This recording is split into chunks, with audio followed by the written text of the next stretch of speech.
backflipping out of the start gate.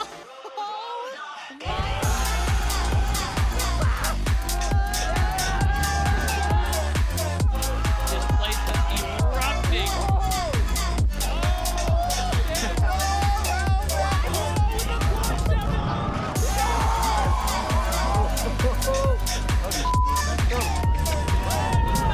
Saying hello to the new world champ, baby. Welcome, welcome, welcome to the YETI Xtreme Verbier presented by Honda. This is the grand finale of the Freeride World Tour by Peak Performance for 2025. World titles are on the line. The Bec des Roses is the backdrop. My name is Derek Foos. I'm here with Hadley Hammer, and we are ready for an absolute fireworks show here on the Bec. Hadley. I can't believe we're here. I can't believe the season is wrapping up, and what a place to wrap up the season. It is the ancestral home of Freeride. The Freeride World Tour got its beginnings here back in the 90s, and we are still going here. Finals ready to go. The athletes are primed, and we have been across the globe, traversing the world, different venues, different snow conditions all season long. And here's a look back at what got us to this point. What a ride. The 2025 Freeride World Tour by Peak Performance has been an incredible adventure. 5 thrilling stops at exciting new locations alongside iconic favorites. From low-tide rock rides to ripping perfect POW, the mountains and Mother Nature played with our nerves and made our dreams come true. We copped brutal cold, minus 30 degrees Celsius in Canada, Cold, mommy. but scored some of the deepest snow the tour has ever seen on our long-awaited return to France. New stars were born, blowing minds with huge sends and jaw-dropping tricks. Noémie Eki claimed the snowboard women's crown with one event to spare in Fieberbrunn, proving she was truly unstoppable. Not every day was bluebird and powder. Unpredictability was the name of the game. With huge crashes, exhilarating highs, and crushing lows. There will be no competition today. No! And lots of good times.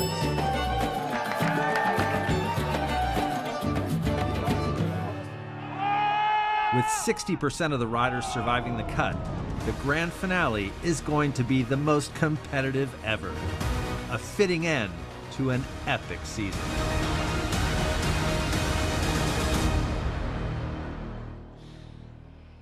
Oh, unbelievable memories. Hadley, that really sums up the whole spirit of the Freeride World Tour. The riders out there, I mean, the competition is part of it, but the travel, the camaraderie, that's such a huge aspect of this whole thing. Yeah, you can tell the athletes are even getting sad that this is the last one, that this is the last time they're riding with these people that they've been riding with all season long.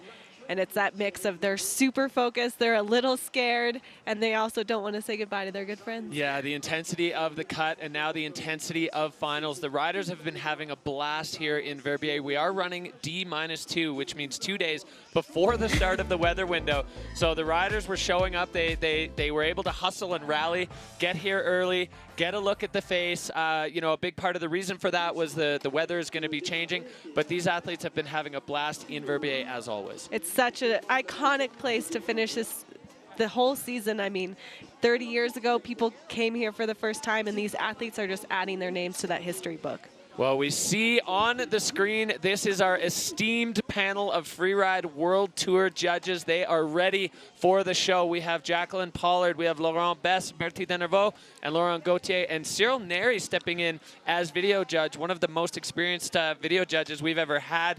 This guy, he knows what he's looking at, and they all know what they're looking at and looking for. We have an opportunity to chat with Commissioner and Head Judge Lolo Bess. Lolo, we've got some questions for you. We're wanting to know, how is the pressure, if it's any different, judging at the finals than any of the other competitions? Yeah, everyone, yeah, so Lolo here. Yes, definitely, I guess, if for the riders, that would be probably one of the most exciting venues to ride on. For the judges, is something where we're going to have a lot of pressure judging it. Not only it's a big mountain, but also the fact it's the finals. Hey Lolo, it's Hadley. Is there anything specific in the judging that you're looking for here in Verbier compared to the rest of the venues? For Verbier, what's sure is, as a judge, what we are going to look for is commitment. I think the word is commitment. This is the biggest mountain we'll have the whole season, and looking at the snow conditions, the type of features and no fall zone, all our focus will be drawn into this criteria. All right, well, commitment is what the judges are looking for. Commitment is what the riders have. Thank you, Lolo Bess. We are going to take a look here at the criteria that the judges are going to be looking at and looking for when the riders are doing their runs. From top to bottom, they want to match up their runs as best they can to the judging criteria. We have line on the Bec des Rosses. That is the king and queen of all of this. The more difficult, the better. The judges love it when you put yourself into difficult situations and make it look easy. Control is the next big one. A hand down, you're dinged on points. A back down, or your skis or snowboard come off, that's a heavy, heavy dock and control. And then fluidity, technique and fluidity, always important. Air and style, kind of a new piece on the Bec. This is heavily featured in freeride across the rest of the series, but on the Bec last year we saw more freestyle than we've ever seen before. And with the Petit Bec in play, Hadley, I think this year we may see a lot of freestyle action. Exactly. You know, this historically was a venue where just steep, fast skiing was highlighted, and now these athletes are combining the steep and the fast with the tricks. The level is through the roof here. It is above the elevation of the Bec des Rosses, which is the highest of all our venues. The athletes are just pushing. Yeah, pushing hard, and let's get a look here at what they're pushing on the iconic Bec des Rosses with our GoPro face preview. Here it is. 30 years ago, this is the venue that was chosen for the first Freeride World Tour. This thing is steep. We have 3 different starts. The commissioners evaluated the snow, and this is what we're working with this year. Start 1 and 2 on the Petit Bec, and start 3 about a third of the way down the regular Bec des Rosses. Again, steep. We're pushing high 40s into the 50s in our steepness. There are closeouts, mandatory airs, huge cliffs to trick off of. It's got that northeast aspect. Wraps around a little bit more, hits the sun. The riders have a lot of options here today. Yeah, and the Forerunners gave us a really good look at where the snow is good, and also maybe more importantly, where the snow isn't good. The aspects that are a bit more easterly facing have seen some sun effect on the surface. We had Maxime Chablot as our Forerunner in start 2, and he said it was a very distinct line, even in the upper entrance couloir from one side to the other. Powder on one side, a bit of I think he called it unpredictable crust on the other. So the riders at least have that information going into this. Yeah, and they'll have to adjust their lines now. You know, it's always smart for these riders to have option A, B, and C, and as the Forerunners go down, as the riders go down, be able to make decisions a little bit on the fly. Exactly. All right, well, let's take a look at the backdrop today, the weather in Verbier, Hadley. Hoo la la, it is a beautiful day for a competition here. 2 degrees Celsius, blue skies from here to France, probably to Italy. We're having a lovely day. There's a touch of wind, which will keep that snow cold. 10 to 20 centimeters of light powder that we have in parts of the venue, and then on sort of this sugary snow or hard pack base layer. So like Derek said, we've got some variability on this face. Yeah, a little bit of everything for the riders to manage. These are the best free riders on the planet, so they know exactly what they have to do, and they understand the canvas that they're working with. 3 starts, 3 different areas of the face. Not a lot of crossover between the directions you can go in the starts. We are so excited to get going here with the YETI Xtreme Verbier by Honda. Stay tuned with us right here, because we are coming back with live action from the Freeride World Tour.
The YETI Xtreme Verbier by Honda. Stop number 5 of the Freeride World Tour by Peak Performance in 2025. This is the final. This is where it all boils down to the performances on the Beck. We will be crowning 3 world champions today on this mountain. The riders are so excited. Well, it's a delicate balance between excitement and nerves. If you're just joining us, welcome back. I'm Derek Foose. I'm joined by Hadley Hammer. We're going to be bringing you all the action for the Xtreme Verbier today, the 30th edition. We're seeing the riders loading up into the helicopter. I think that's Wei Tian Ho there, little face poking out. And everybody is so ready. It's been a bit of a rush job here. We've got some weather coming in, Hadley, so, you know, the decision to move it up was a tough one, but looks like the right one today. Yeah, the commissioners don't have the easiest job, but they are there to make sure the athletes have the best venue that they can, the best weather, the best opportunity, and a good amount of safety. And yeah, my palms are already sweating for today. I believe this is a venue that does not translate on your screen to how steep it is, how committing it is, how big these cliffs are. We are in for a show. It truly feels like a punch in the stomach when you step off the jumbo gondola and see this mountain for the first time in real life. It doesn't, as you said, it doesn't translate at all. Snowboard men is the first category of the day today, and we are going to be taking a look back at one of the most iconic moments in snowboard men from Xavier Delarue. Xavier Delarue, 2010, in the start gate from the top of the Bec de Ros, opened up a brand new cliff here on the Bec de Ros, just massive. I mean, this guy is cemented in the Freeride Hall of Fame. Having a feature on the Beck named after you is, well, it's iconic. I don't even know if you can go more superlative than that. But Xavier Delarue, you know, 3 world titles. He's got multiple wins here on the Beck, living here in Verbier, raising his family here. His daughter is now killing it on the Challenger Tour, and I'm sure we're going to see her on the Freeride World Tour soon. Extremely exciting moments, and for younger brother Victor, an opportunity to pass his brother this year in number of world titles earned. So there's a lot going on just in the Delarue family here as we take a look at some of the riders, the fans, everybody gathering themselves, getting ready for this huge day. Yeah, all these last-minute preparations, controlling the nerves. You can see these riders are asking the pros, asking their coaches, asking each other good feedback, and yeah, getting themselves really excited for this day. Yeah, this venue has, I mean, it's complicated scoping for the riders, especially with the 3 different starts. They really have a lot to look at, and the commissioners and judges advise them to choose a few different lines in case things change with multiple rider traffic or slough, or, I mean, all the variability that can happen. So we have a deeper check in to all of what's been going on to get things ready behind the scenes with our MAMMUT venue check.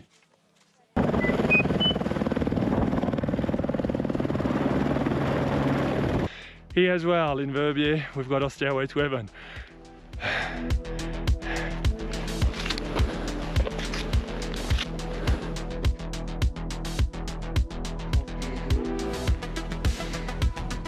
Looking at the venue today, there is no way we want to put any track. There's about 10 cm of new snow, very fresh, very light.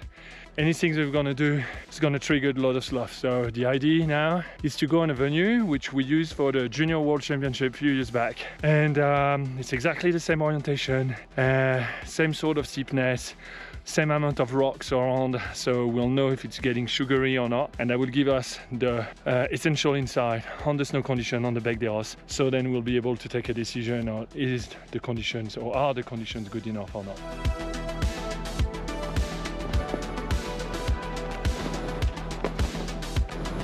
Here we are, Montion. You can see behind me, this is Bec de Ros over there. And we are pretty much same altitude for what we can see so far. It is like this 10 cm of very, very fresh snow who fall 2 days ago. And it's just going like as a slough, like super quick and everywhere. So yeah, it's going to be complicated.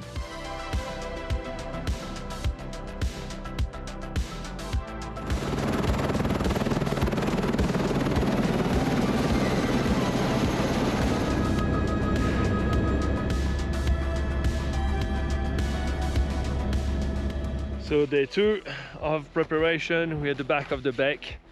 This is the source face, and Claude Alain, Sylvain, Bertie and I are going to check where we're going to put the start, and starting also the boot pack for the riders to climb up. After checking the snow conditions yesterday on different venues, exactly the same aspect as on the Bec des Rosses, we're here halfway through the venue. At the moment, as you can see, it's full of rocks, and there's absolutely no way we can start from the really top of the Bec des Rosses. So the options are Petit Bec, start 1 and 2, the traditional ones, and we're going to put a start 3 just above the Hollywood Cliff, which will give exactly the same amount of features that if you start from start 1 and 2, and also it will be the same hike for the riders to go up to start 1 and 2 or start 3.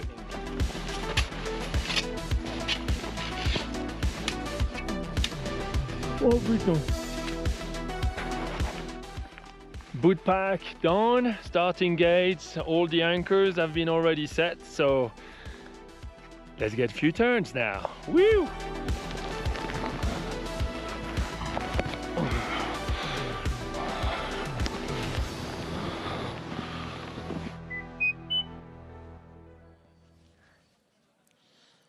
That's a great look behind the curtain at all the work that goes into getting this set up, Hadley. It's an incredible lift for the Freeride World team to put this all together. Exactly. When I was an athlete, I really had no clue what was going on behind the scenes, and now being on the other side, it is mind-blowing and eye-opening how much work goes into each of these competitions to get each of these venues set up. It is no easy feat to put. I mean, look at where that start gate is resting. It's quite an accomplishment. Yeah, you can see Victor de la Rue there up on top, looking down at the finish, looking to break his brother's record of 3 overall titles on the Freeride World Tour. We're going to take a look here at our overall ranking. As you see, Victor de la Rue sitting on top. He is the current leader, and if Victor basically finishes, well, anywhere on the podium, he's going to have the title. He's also chasing the overall title record of Marian Herty. Marian right now holding 4 world titles. Victor would love to equal that record that his countrywoman holds right now as the winningest rider on the Freeride World Tour. Victor very close with 3, but there's a few riders down the rankings that are definitely looking to have a say. Liam Rivera, if he wins and Victor is 4th or lower, Liam can take the title. As well, Cody Bramwell, same thing. If Victor is 4th or worse and Cody wins, he can take the title. There's even an outside chance for Jonathan Penfield,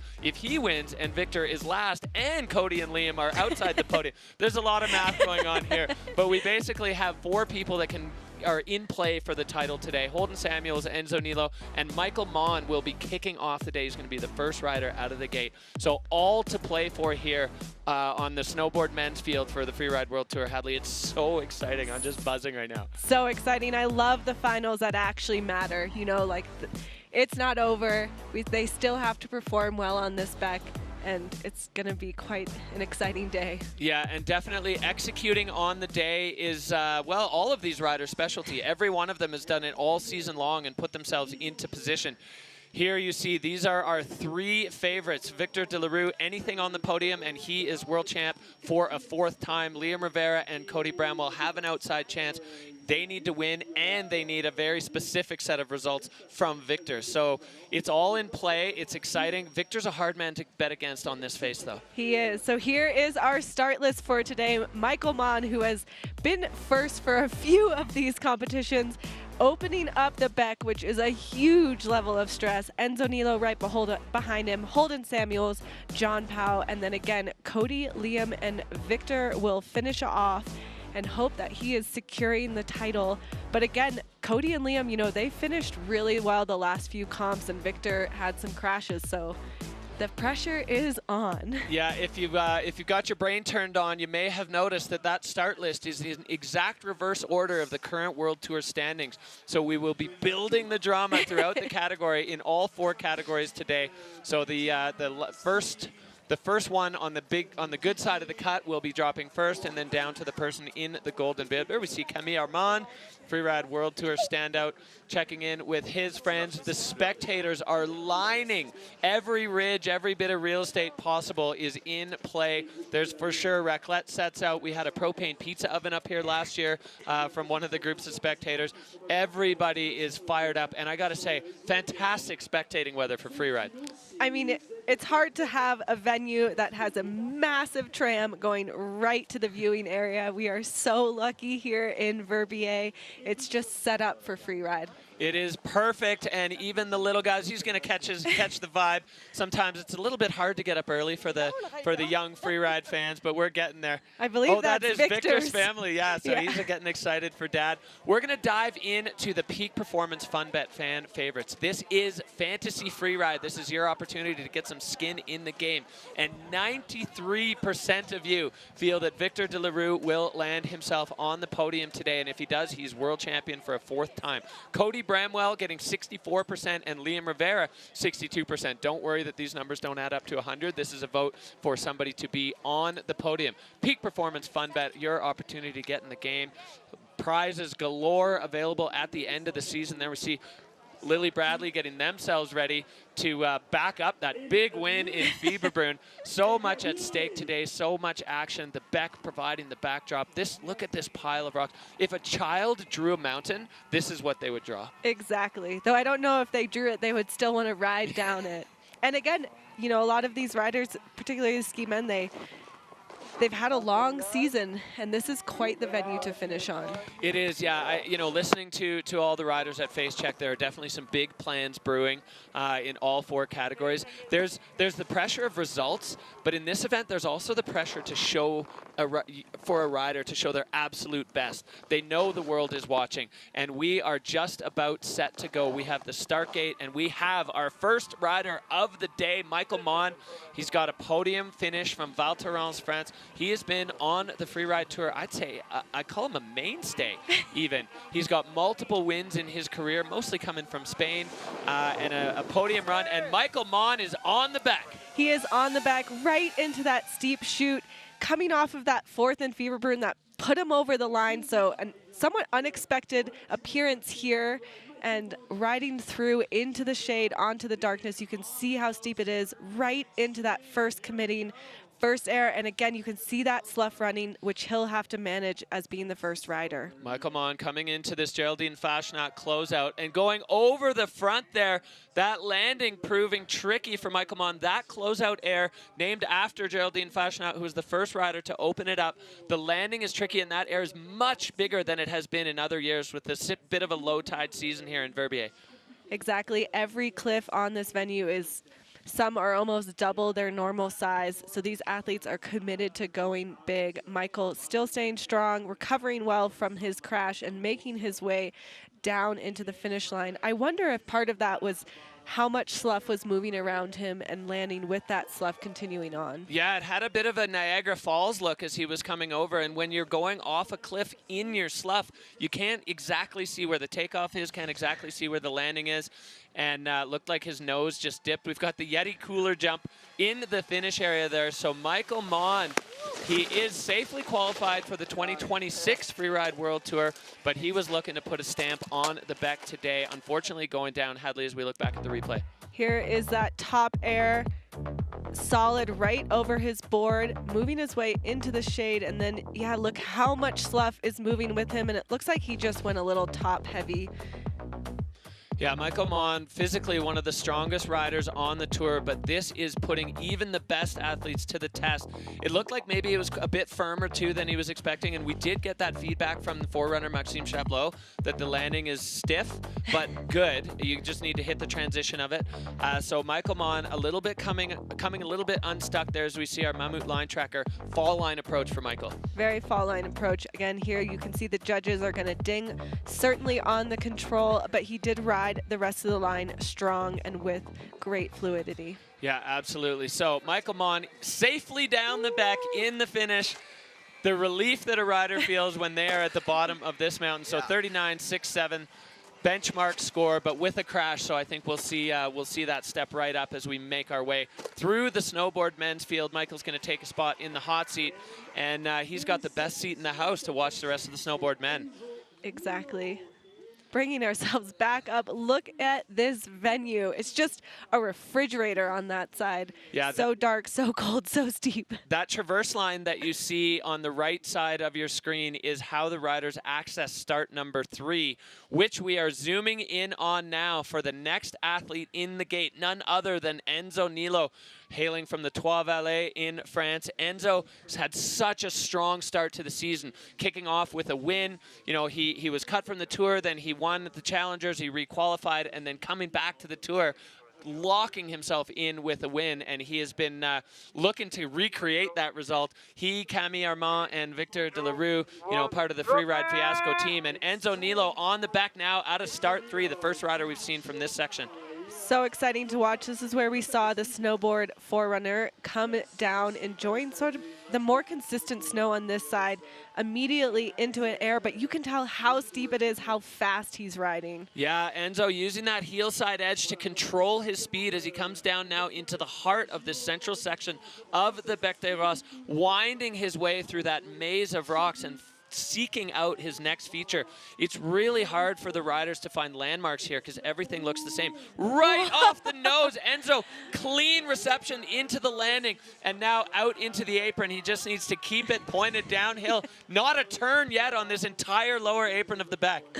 Searching for that sun, which has got to feel double good to finish the Bec and be in the sunshine. That was a great landing on that last run. Yeah, those landings on that side are generally a little bit steeper than some of the ones over on the back side. Enzo flying off the Yeti cooler jump, and you can just see in the body language how it feels to finish a run. It's over! It's over! Let's look back up again. Look how steep it is, how quick he is to line himself up and just create these perfect transfers into the landing. Yeah, the judges' bars absolutely pinned there. The control and technique through the roof. This final air for Enzo, so clean. He understood the assignment. Figure out where the transition is, put the board. We watch as he lays the tail of the board into the snow first to allow himself a little bit of leeway in case it's punchier than he expected. But the snow on that side, I'd say, is more consistent than it is over on the Petit Bec side. Really impressive riding for only his second year on the Tour. That is some veteran stuff. Yeah, Enzo Nilo, he was a battler. You know, he lost his spot on the Tour, but he fought back and proved his worth there with first in Val Thorens and a 79.33. So the judges definitely giving a nod to that run.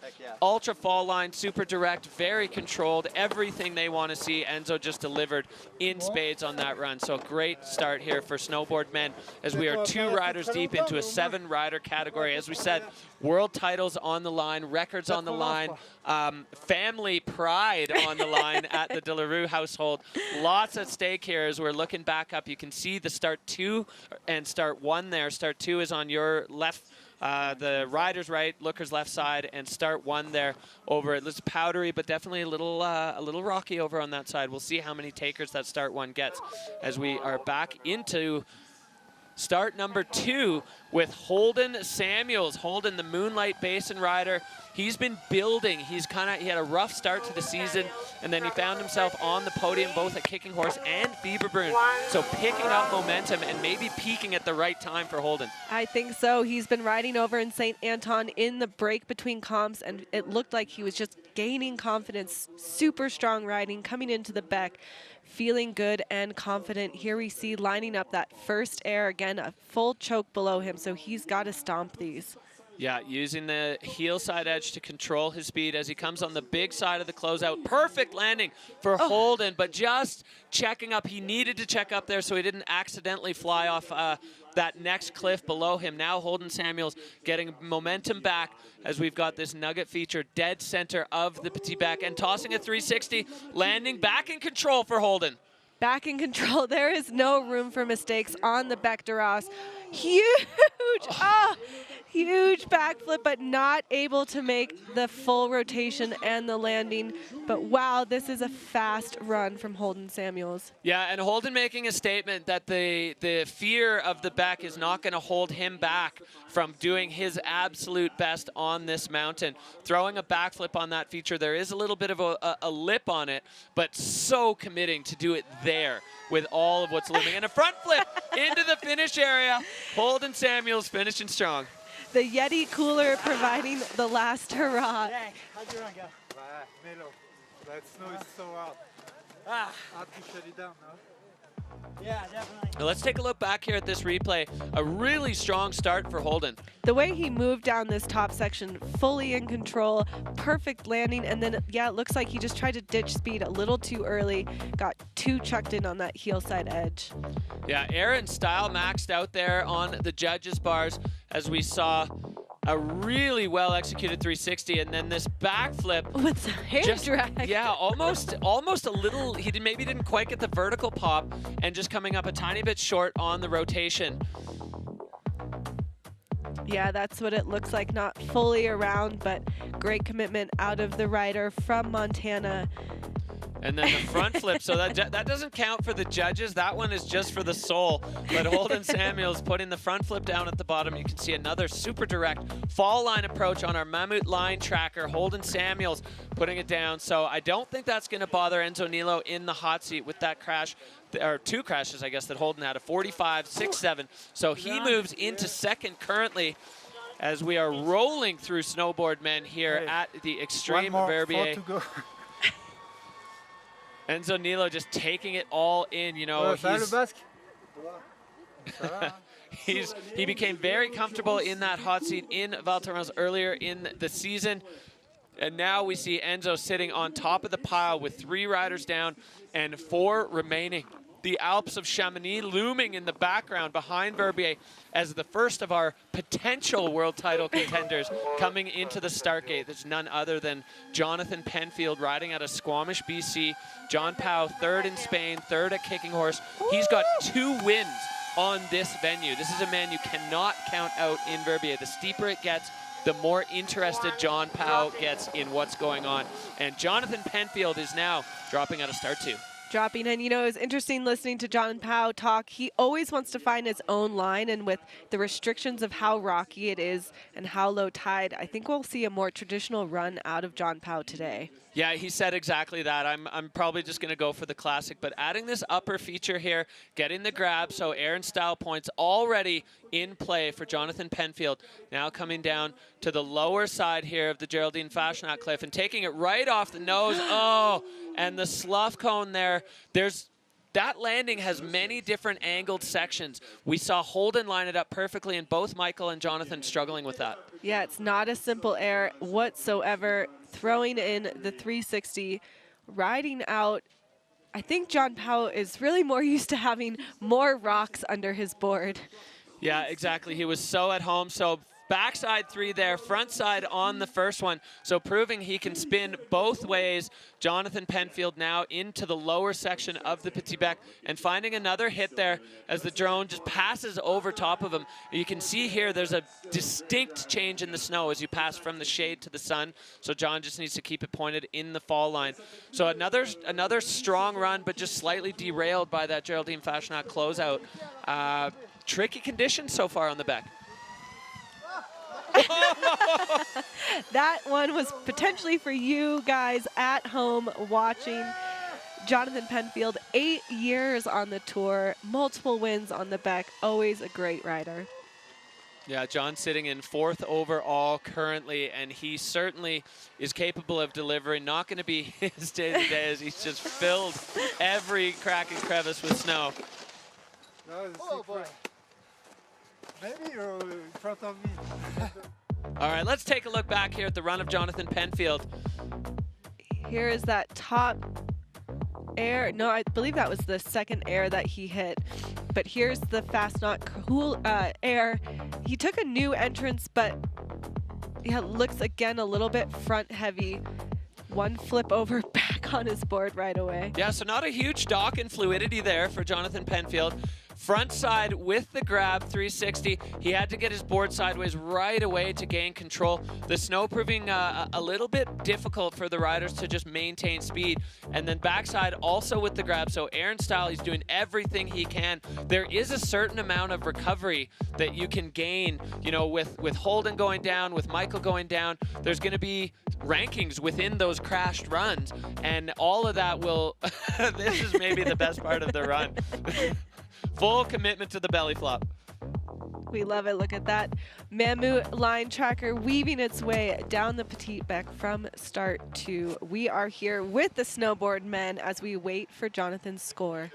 All right, well, the judges are comparing it to all the other runs they've seen so far. So 69.33. So not as big a control dock as we saw in some of the other runs. And that moves Jonathan Penfield into second. So he is now no longer in contention for the world title, but still plenty to play for as he can move up in the rankings depending on what happens with the next 3 riders.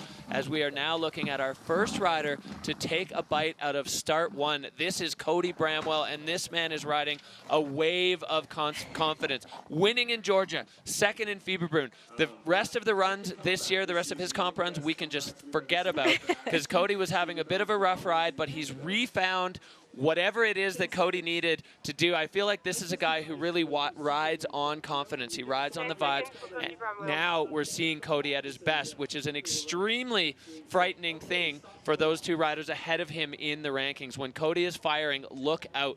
So we see him now in the start gate. He's going to be our first rider out of start 1, Hadley. We heard from the judges and the commissioners that it's a little bit rocky in this area, and the snow's fluffier, so it's not as condensed on top of the rocks. This will definitely require a delicate dance as he makes his way out of start gate 1 again.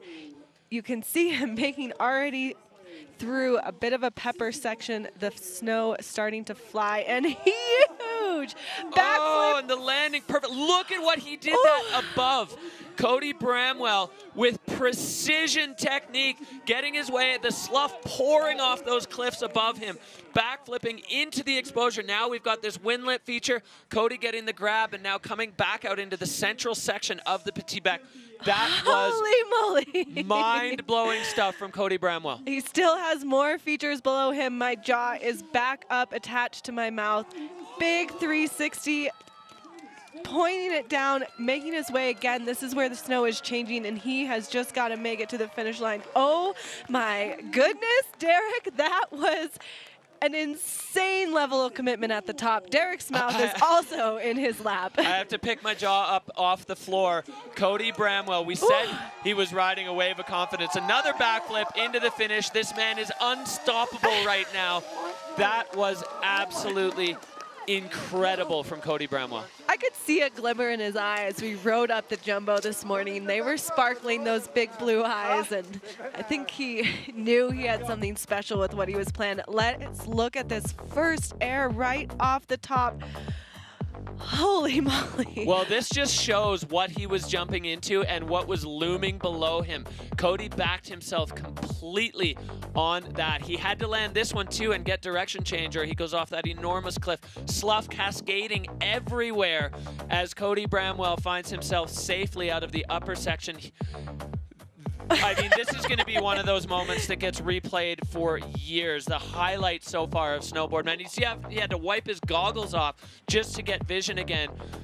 I don't know if I'm going to cry or stop smiling first. What an impressive level of riding from Cody.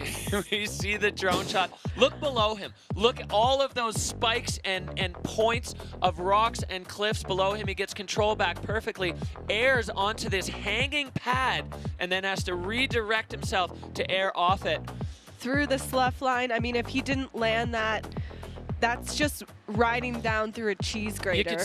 You could see, oh, we didn't get to see it there. You could see after the 360, Cody aiming to get over to the bottom nugget where Holden backflip, but then making a really smart choice to release his board into the fall line, skip that feature because he just didn't quite have control. And shooting off something like that without control would have just been an absolute waste of the rest of that run. The judges' bars were maxed. We're going to see what the score is. It goes up, up, way up. Oh, 92.67. A well-deserved huge score for Cody Bramwell as he has done his part. Well, Cody Bramwell it was like he was in a cocoon for the first half of the season and has emerged from that cocoon to do that. 3 events in a row we've seen proper Cody Bramwell runs. And as I said, when he was in the start gate, when he is firing, everybody else better look out. Unbelievable performance from Cody. Oh, I have chills. That just got me so excited for the rest of today. Well, as we said, Cody, Liam, and Victor are all in play for the world title. We're looking back here, Liam Rivera in the start gate, and this is a look back at his winning run from the Fieberbrunn Pro just a few short weeks ago, where in very different conditions than what we see here, Liam Rivera took the win. He's another rider like Cody Hadley that is peaking at the right time of the season. Exactly. There's no better feeling than coming off of a second place and a first place as you enter into the Beck. All right, well, Liam Rivera is competing at home. He slept in his own bed last night. He's got all the comforts, but that comes with an added layer of pressure. Everyone in the streets going, let's go, Liam, do it for the Verbier. So he is dropping out of start 3, a completely different approach. You can see how steep it is, just the very heel side edge of his board getting bite in the snow. And Liam Rivera going directly fall line. Huge right off the Hollywood cliff to be able to go into that with just 2 turns and then solidly land it like that just shows how good of a rider he is. Well, and what a way to start a run. You haven't really made a turn yet today, and the first thing you do is fly off one of the biggest cliffs on the entire Beck, still hauling, absolutely flying down. Liam competing in his own backyard as he pumps a backflip off this lower feature and lands it. Oh, the judges are going to have their work cut out for them today. This is what we wanted from the YETI Xtreme Verbier. You can see his hands. Liam is fired up. He's got this long road. He's still, it feels like a million miles away from the finish, but he is flying.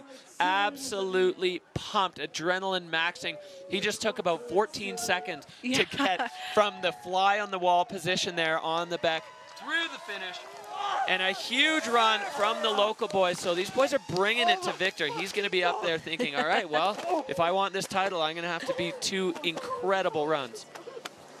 You can see the camaraderie. These guys have, you know, the friendships build over the season. They're excited for each other, but they also want to beat each other. This is so hard to comprehend.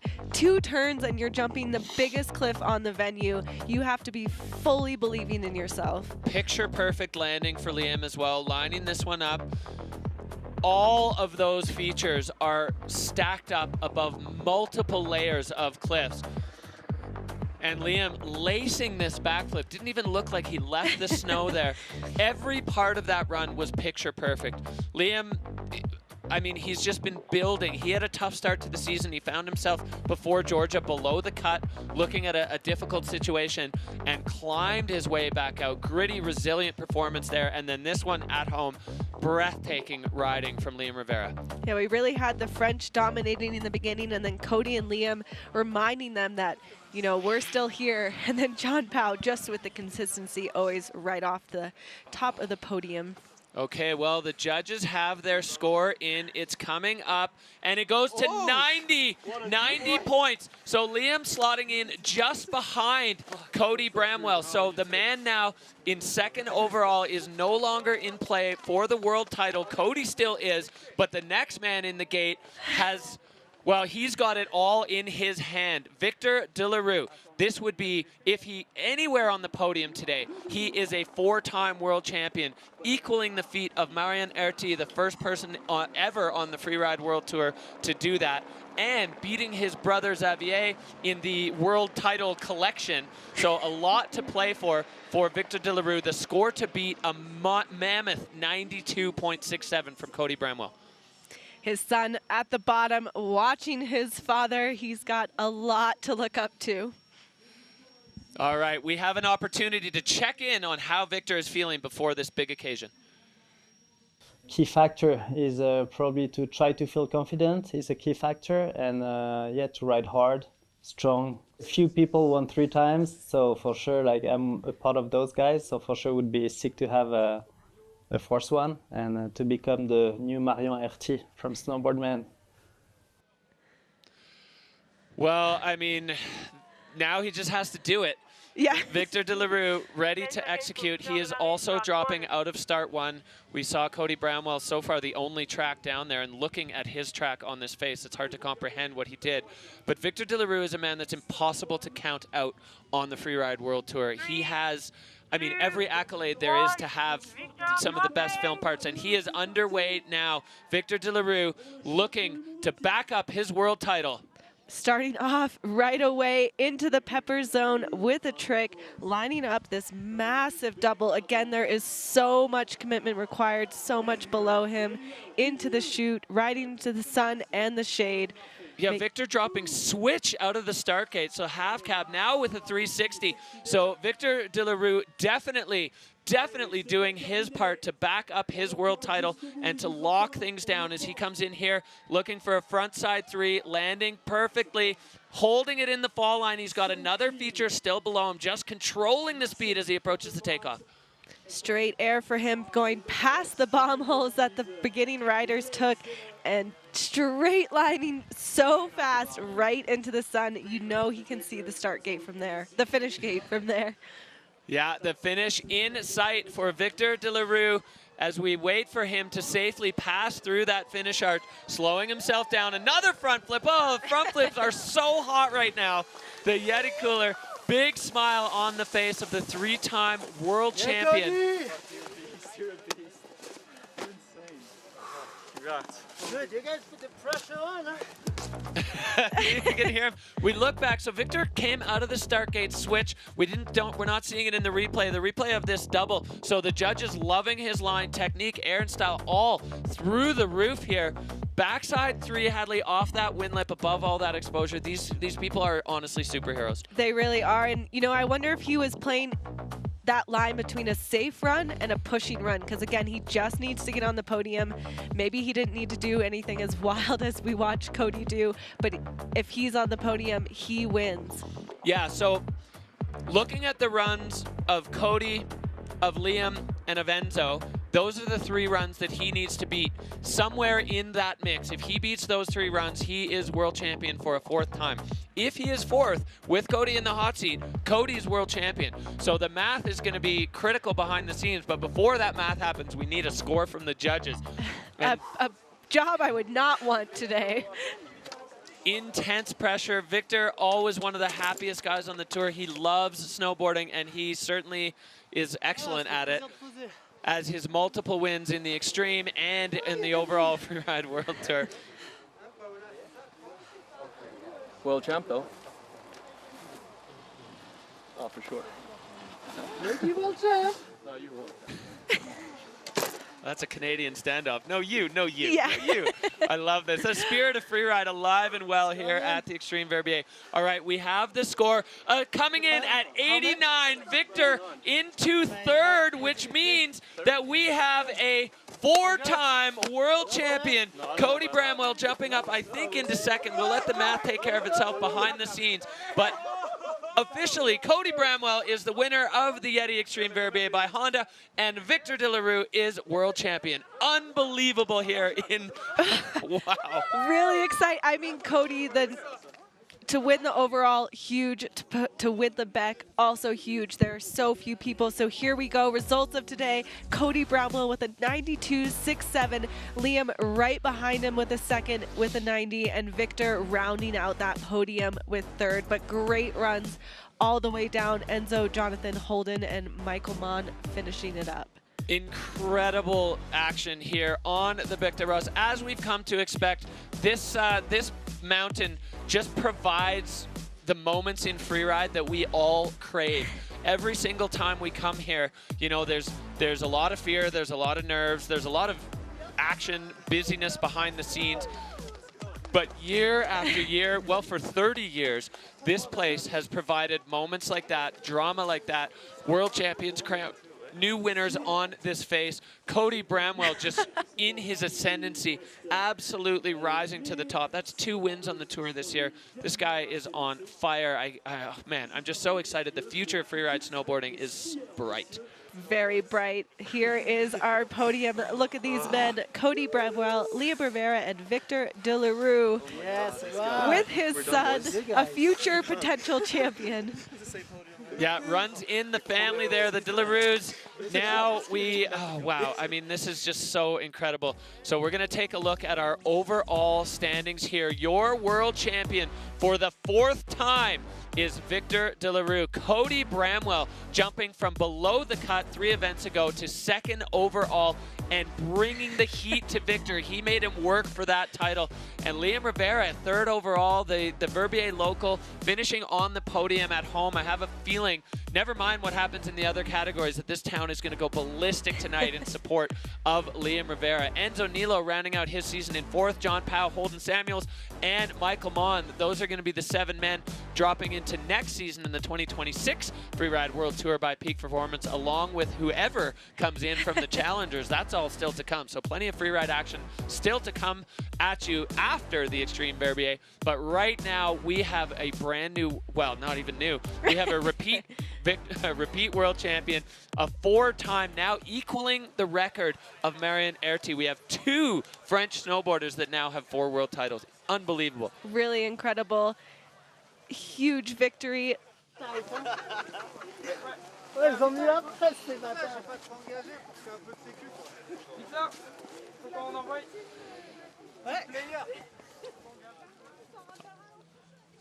All right, well, we have Victor in the finish line, a 4-time world champion.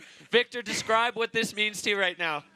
Thank you, Derek. Yeah, those guys put a big pressure. I was on top. I knew that if Cody or Liam would win, I would have to do top 3. And I just saw that just before me, both of those beasts did amazing runs. So I was like, oh boy, I better stomp this one. And then with stomping, I was not even sure I was going to be on the podium, so I'm stoked. And my son just came to watch me, so I'm even more stoked to share the moment. Do you have the pressure of your son, who will maybe pass you with 5 world titles to come? Yeah, we'll see. He'll do whatever he wants. Well, unbelievable performance, Victor. So proud of you, equaling the record of your countrywoman Marion Erty with 4, and now you're sitting ahead in the De La Rue world title race of your brother. So a huge day for Victor, winning here the world title back in Verbier, and the run of Cody Bramwell, absolutely magic. The slough, the precision, the intensity, all of it. That wraps up the snowboard men's category here at the YETI Xtreme, and we are going to be coming back with ski men. Stay tuned.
Well, welcome back to the YETI Xtreme Verbier, powered by Honda.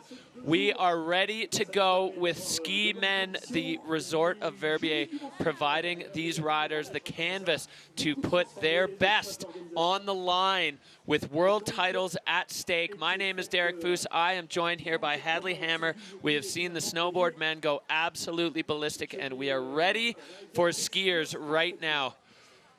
What a day, what a start, and we have ski men coming up. First, we will look back at Aurélien Ducrot, the record 4 wins on the Bec de Ross. You can see this mountain, holy smokes, so steep, so dark. Let's look back to one of his iconic runs on the Bec.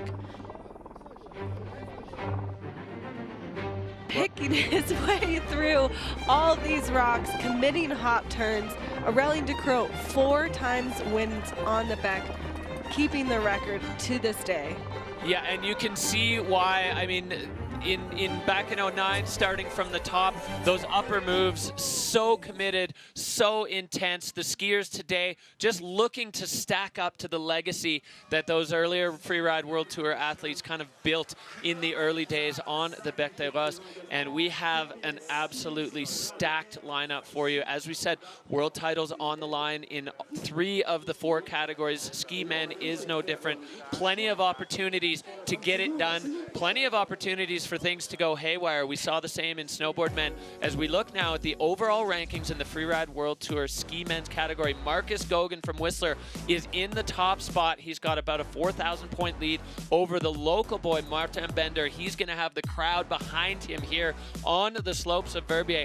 Valley Rayner and Ben Richards also in with an outside chance of the title if everything stacks up for them. We've got Virgil Didier and Toby Rafford back to back there, the only 2 rookies to qualify into the finals, and both in contention for Rookie of the Year, going down through to Oscar Mandin and the 2 Swedes, Carl Regner Eriksson and Christopher Turdell. That is going to be the way things go today.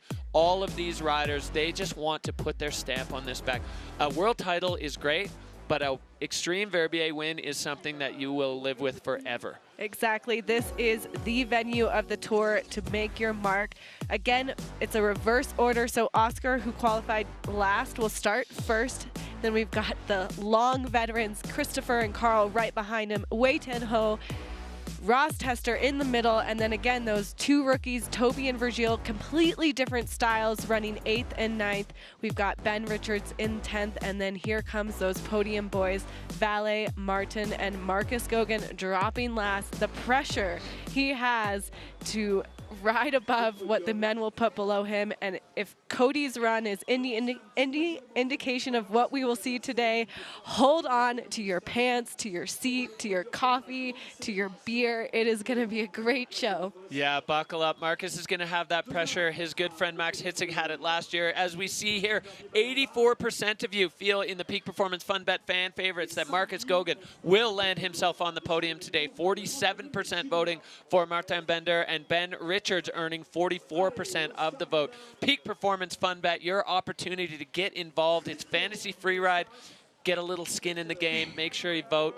Well, next year now, because it's closed for voting for the Xtreme Verbier today, but there is still plenty of freeride action to come as we look directly vertically down on start 2.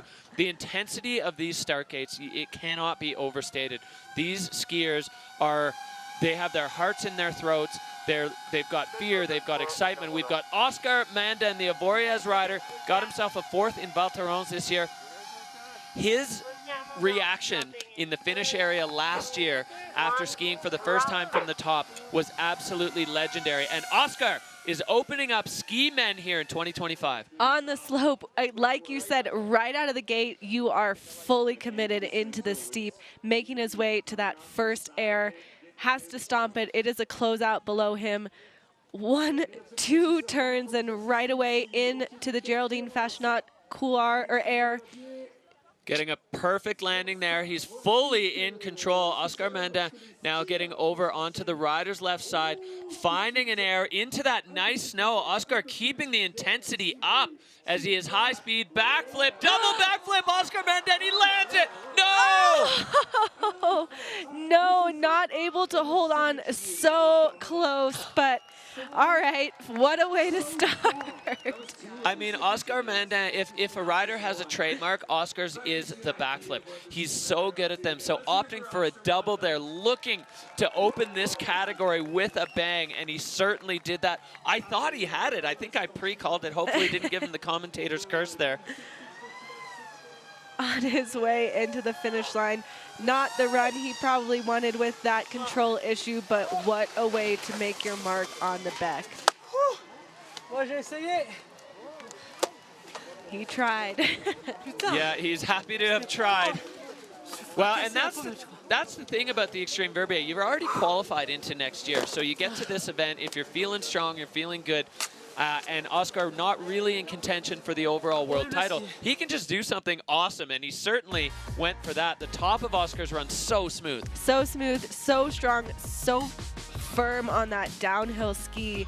And again, the way that he can make just 1 or 2 turns in between these features, it is so steep, and that commitment is so impressive. Popping through the pepper here, lining up the speed. Tossing the double backflip. It looked like he had it. Oh, it was the bounce out of the landing that got him. Yeah, again, the forerunner said the landings are a bit stiff.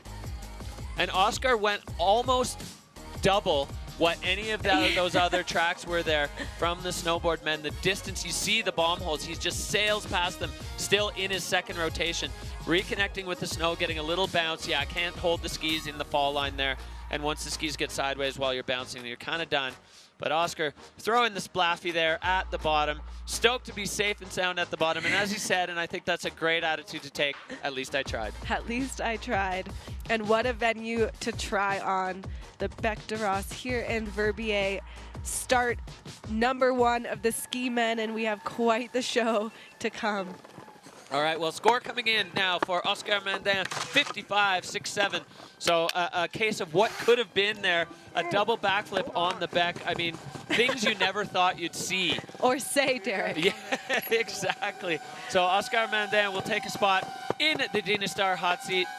Big hug for his father there. Love to see that as we're back up to the top, and this is one of the most experienced men on the Bec. He's got wins here. He's got multiple world titles under his belt. He is, the steeper it gets, the happier he is.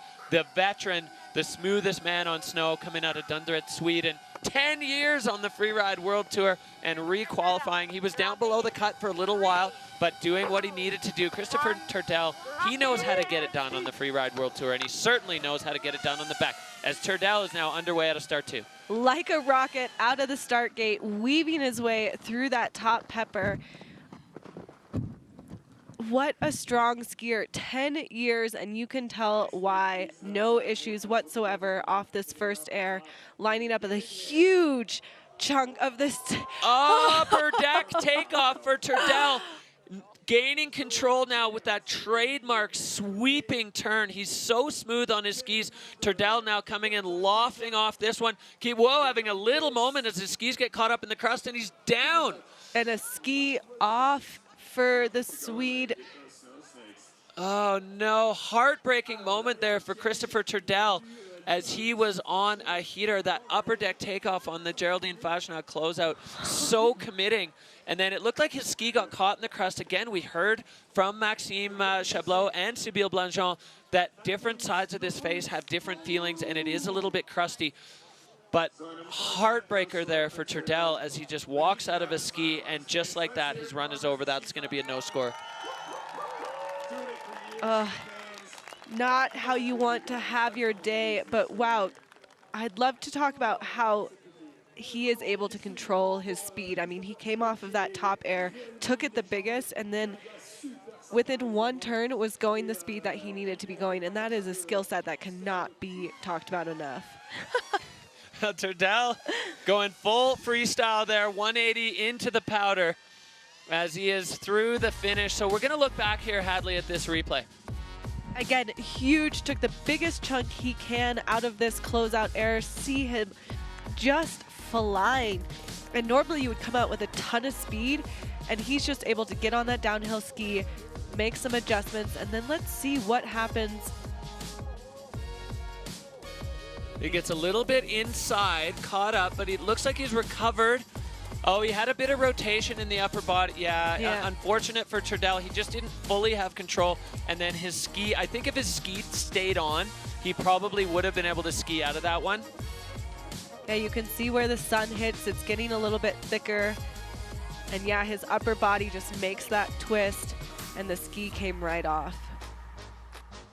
Well, tough break there for the two-time Freeride World Tour champion, but Christopher Turdell will be back in the mix next year. That is a no score. So Oscar Mandin holding on to the hot seat after a big threat from the peak performance rider there, Christopher Turdell. I don't know if it was a rock or just crust.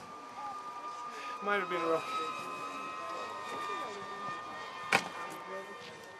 Oh, yeah, Oscar's got a little bruise on his face. It looks like he maybe hit himself with his pole. All right, well, there's no time for bruises on faces as we are going back up to start number 1, the next man out of the gate.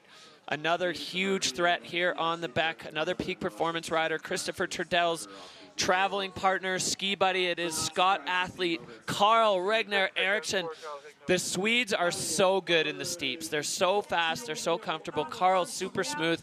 He's kind of the inheritor of Christopher's style. He's added, I'd say, a little bit more freestyle to his game than what we see from Turdell. And Carl, a big threat on this face. He was fired up this morning, ready to get it done. And Carl, out of start 1. Out of start 1, choosing this line with a little bit more slough, which we know he can manage well. Huge, committing 360.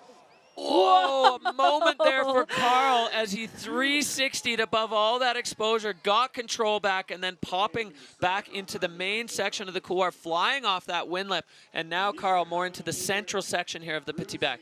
Let's see what he lines up above him. Massive 360. Oh, and Carl just going over the front of his skis. Also losing his ski as well. I think this snow is where it's sunny is quite thick, and it just seems to be eating the rider's gear. Yeah, you can even see the ski that he still has on is stuck in the snow there. So the density, as the sun gets on that deep snow, the density increases, and that thickness provides a real challenge for the riders, especially in landings. You go in further than you thought, and then it just slows your feet right down. So really unfortunate there for Carl, as the top section of his run was so committed. Yeah, that 360 where we saw Cody do a huge backflip. I mean, again, you really can't mess that up. Let's watch this first move. Yeah, this almost didn't make it all the way around. Had our hearts in our throats there as he got controlled just before the edge of that cliff. You know, so hard as the first or second rider to really set that track and have something to pop off of, but great recovery skills for him. Otherwise, that could have been quite the bad day for Carl. Cat-like reflexes. Carl going left 3 there, punches into the snow, and you can see his feet stopped instantly.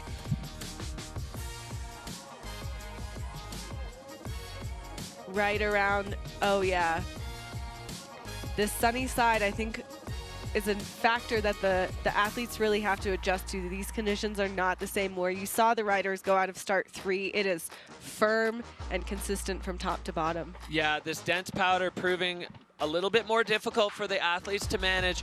Carl going tumbling there, but luckily he's tumbling in an area where it's not so rocky below. So as crashes go, that was a relatively safe one. I think Carl's going to be physically all right, mentally, psychologically, maybe feeling a little bit beat up after that. Carl definitely, you know, as all of the riders in the field desperately want an Xtreme Verbier title to put in the trophy cases. We're just waiting for the ski runner to make their way down. Let's give a shout out to the ski runners here that they have to ski the same terrain with, you know, pretty pinpoint precision to get to where some of these athletes are leaving their gear. You have all the faces to be a ski ninja. This is one that is quite a challenging job. We can see him making their way down the Beck towards Carl's ski, taking conservative turns. If we could almost compare the ski ninja turns compared to these riders, you'd really see how difficult this face is to ride. Yeah, I think that's a sensible approach too for the ski runner. You don't want a ski runner needing a ski runner. Exactly. Oh yeah, Oscar's definitely popped himself in the face there. I think it was his knee or maybe his pole on that double backflip attempt, but he's going to have a bit of a shiner, a little bit of a war wound that the Beck provides. This is no easy venue for these riders, and let's not sell where we are short. We're not starting from the very top of the Bec de Rosse, but the Petit Bec is still one of the biggest venues on the Freeride World Tour and relentlessly steep. It doesn't really start to give until the very bottom of the apron. So here we've got the ski runner reconnecting Carl with his equipment. You can see how deep and thick that snow is, and even see that there is peppers below it. So these athletes have a lot to manage. You've got rock, you've got snow inconsistent in places, and you have the steepness. We'll have Carl put his ski back on again. This will be another no score, unfortunately, for the Swedish rider, but certainly one to watch in the years to come. Oh, yeah. Carl's always a threat. When he's on his game, you know, I put him in a similar category to Cody Bramwell. When he's riding confidence, his skiing is lightning. And, you know, he is an extremely humble man. Sometimes he can be maybe a little too humble, a little down on himself. But make no mistake, this is one of the best skiers on the Freeride World Tour. And when he has his day, oh, getting a big face shot. That one's for the soul and for the people. All right, well, we are rolling on with ski men here at the YETI Xtreme Verbier, powered by Honda. The Freeride World Tour Grand Finale, world titles at stake. Plenty of action still to come in ski men, as we are only 3 riders into this 13-rider field. The next man in the gate, Whistler's own YETI Ho, one of the strongest performers on the Freeride World Tour. He has had 2 runs on the tour that were winning runs that came exploding to a finish, or 2 explosive finishes, but YETI is feeling confident, feeling good, and feeling strong. The pressure of making the cut is off for the Whistler Freeride Club alum, and he is ready to go. This peak performance athlete, when he is on his game, well, I mean, we can apply that to pretty much everyone, but when he is on, he is so on. And this man feeling confident this morning as YETI Ho dropping in to his first trip down the back. First trip down. If there is a rider that I've been looking forward to watch, it is YETI. Such a smooth, stylish rider. Great technique. As you can see, just popping over rocks mid-turn, right on that downhill ski, heading into the closeout with a different direction. Super smart. Little drop down and lining up this huge backflip for YETI. Yes, he's got it. YETI Ho with one of the biggest features on the venue and a massive 360 over all the roughs. Yes! He is not done at all. Right onto the downhill ski. You can hear the crowd is electric for the Canadian rider. And YETI adding a bonus feature at the bottom, popping a double through the ice fall. So a little extra credit there. It wasn't enough to do the huge backflip and the massive 360. YETI Ho, first time down the back, and an absolute stamp of authority. That was mind-bending stuff for the young Whistler rider. So smooth, so confident, so creative. The way that he picked every direction off that cliff was intentional and really well thought out. Well, going through some line options with YETI, you know, he was unsure if the closeout to the next huge one was going to work. If you watched him ski into this, you're like, oh, you know, he's going kind of small. He's going off the side. Well, guess what? There was a reason for that. He had to hold on to that one a little bit, but then coming into this Hadley, lining it up, just massive and full commitment to that speed. I love how quick he gets onto the downhill ski and right into that 360. Just perfect sniped that bottom landing. So proud, so happy. Wow. Yeah, a little maybe bit of a butt touch there. And then, as you said, Hadley, getting onto that ski, you watch his skis just rippling over that chop and then lining this up, the classic trademark YETI 360 takeoff. He and Ben Richards, there's no pop, they just float into it. So Oscar Mandin, he's packing up his gear. I think he knows what's coming there as we look at the line tracker. He had that little zigzag, but I'd say well worth it to get over there and lob that enormous 360 for YETI Ho. Skiing to his potential now. We're waiting for the judges.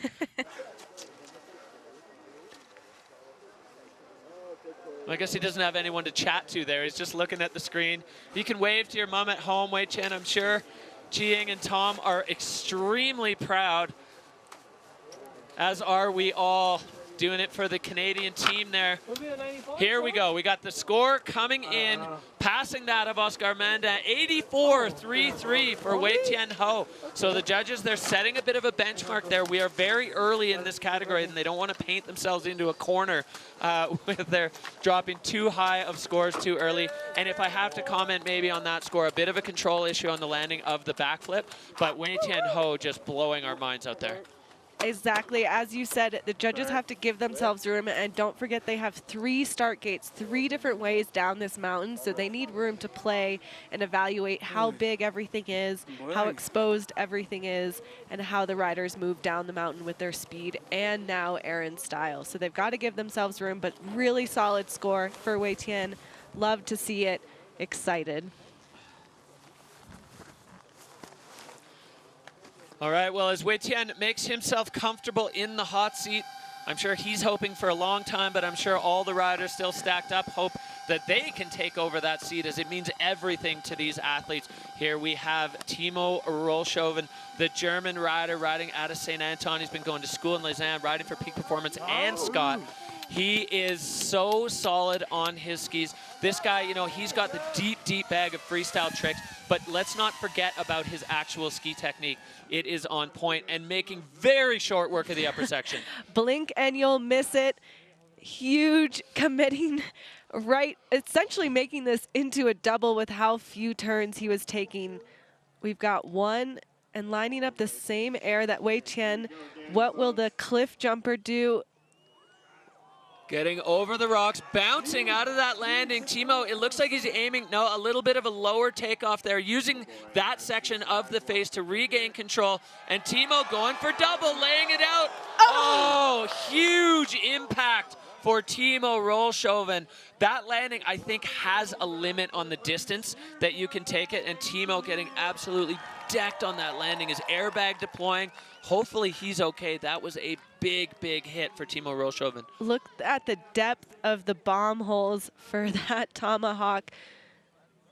I think it looks like he lost his pole, which he's making his way up the venue, just above him. The drone's got eyes on it there. Timo Rollshoven, I think, just going through a bit of a systems check. We've got a thumbs up and the pole just above him, but look how deep the snow is. It actually looks like it's really hard to sidestep uphill. I'm sure the ski runners are like, really, we got to go down there for something that's a meter above you. But looking at just the depth of the trench that he's standing in, and consider also the riders after. If Timo hikes up there, that hole is going to get even bigger, and other riders are going to want to use that area. So he went off the highest point above the Fashionat double, really had to check up to get control before the second takeoff. Yeah, it's so steep in between these features that the riders have to get directly on that downhill ski. Pretty smart with the way that he found that landing, but a little bit back seat, which put him on quite the ride. And he recovered enough to set up this enormous backflip way past any bomb hole. All the way down there. And let's just look at the impact. When Timo comes back to the ground, boom, he just gets compressed completely into a ball and then sent tumbling. Airbag out immediately. It's not deployed because he pulled the thing. It's just, it's only held in with a small strip of Velcro. It's meant to be easy to deploy, and an impact like that is going to pop it out for sure. Yeah, landing right next to Oscar's bomb hole. So finding both of those riders, finding the limit. I'm absolutely baffled that we've seen 2 double backflips now at the Xtreme Verbier, something that has never been even attempted. Actually, that's not true. Manon Lowski did it last year on the windlet down below. But 2 guys going for it on the same feature with similar results. The impact is too much for them to handle. Exactly, but what a way to make your mark. Looks like he will reach his pole and make his way down off the venue. For a rookie to be in the top 10, what a start of the season, and then to throw such a double backflip. He's saying, I deserve to be here, and this is what I can do. Yeah, that was absolutely incredible. And the intensity of the top of Timo's run, I think it gives us a good look at what the future for this guy is going to be on the Freeride World Tour. Again, he is requalified for next season, so this day for riders who are out of contention for the world title is about going for the glory of a win on the Beck. And Timo certainly went for it there. You know, and we can't stress enough, also these riders, due to the conditions, weren't able to ride in Fieberbrunn. So it's actually been a few weeks since they've competed, and getting back into that mental game is a huge skill set. They've got to get focused. They've got to be in the space where, you know, Fieberbrunn, they were just having a spring break beach vacation. Yeah, watching the snowboarders and the ski women do their thing. We haven't seen them ride since Georgia, so we are now getting to see the best of the best. Ski men, Wei Tianho, Oscar Mandin, Timo Rochov, sliding himself into third just by keeping his skis on that run. But we are, well, we're 5 of 13 done so far, and this next man is one to watch. Buckle up. Ross Tester took a win in the first event in Bakira, and this is probably the most similar snow we've had since then. He's riding his stiff skis today. He said he feels like he needs some support. Ross Tester riding out of Snowboard Alta, and so fast out of the start. This guy is just built for freeride. He really is such a talented rider, can do it all. A lot of people have signature tricks. Ross has an entire sack full of them as he makes his way down. Full commitment, great speed control into this closeout. Yeah, controlling his speed, so looking like he's going over in the same neighborhood as Timo and Wei Tian did, lining up. 360, getting over the rocks, landing, bouncing out of the bomb hole, and cooking. Ross Tester absolutely flying out of that landing. I don't know if he had more planned, but he had to keep his skis in the fall line there just to keep it together. It is so steep at the bottom of this venue. There's no option for turning, and Ross Tester having that great instinct, let the skis ride. Hard pass on the Yeti cooler, but making his way down to the venue. Really smart riding by Ross. And a huge hug there for these two co-competitors. We go back up to the top of Ross's run. I love the way he skied this top section. Yeah, again, just knowing exactly how to have the perfect speed, finding that steepest part of that landing so he didn't get as sat down as we saw Wei Tian, and then lining himself up. What? Getting the grab there on the 360. Ross landing in the fall line and full acceleration. So where we saw other riders like Wei Tian get 2 more features below that, Ross Tester just had to get on the full throttle and light it up all the way to the bottom. There was no slowing that down. Pretty direct line tracker by MAMMUT, straight line down the bottom here at the Freeride World Tour. Thanks by everyone Peak for Performance. watching. Thanks to the sponsors, of course, as well. Hell yeah, you're pretty good. I Ross, crossed man, my tips like right before I went off the like closeout. Yeah, but you rode it way through the rider.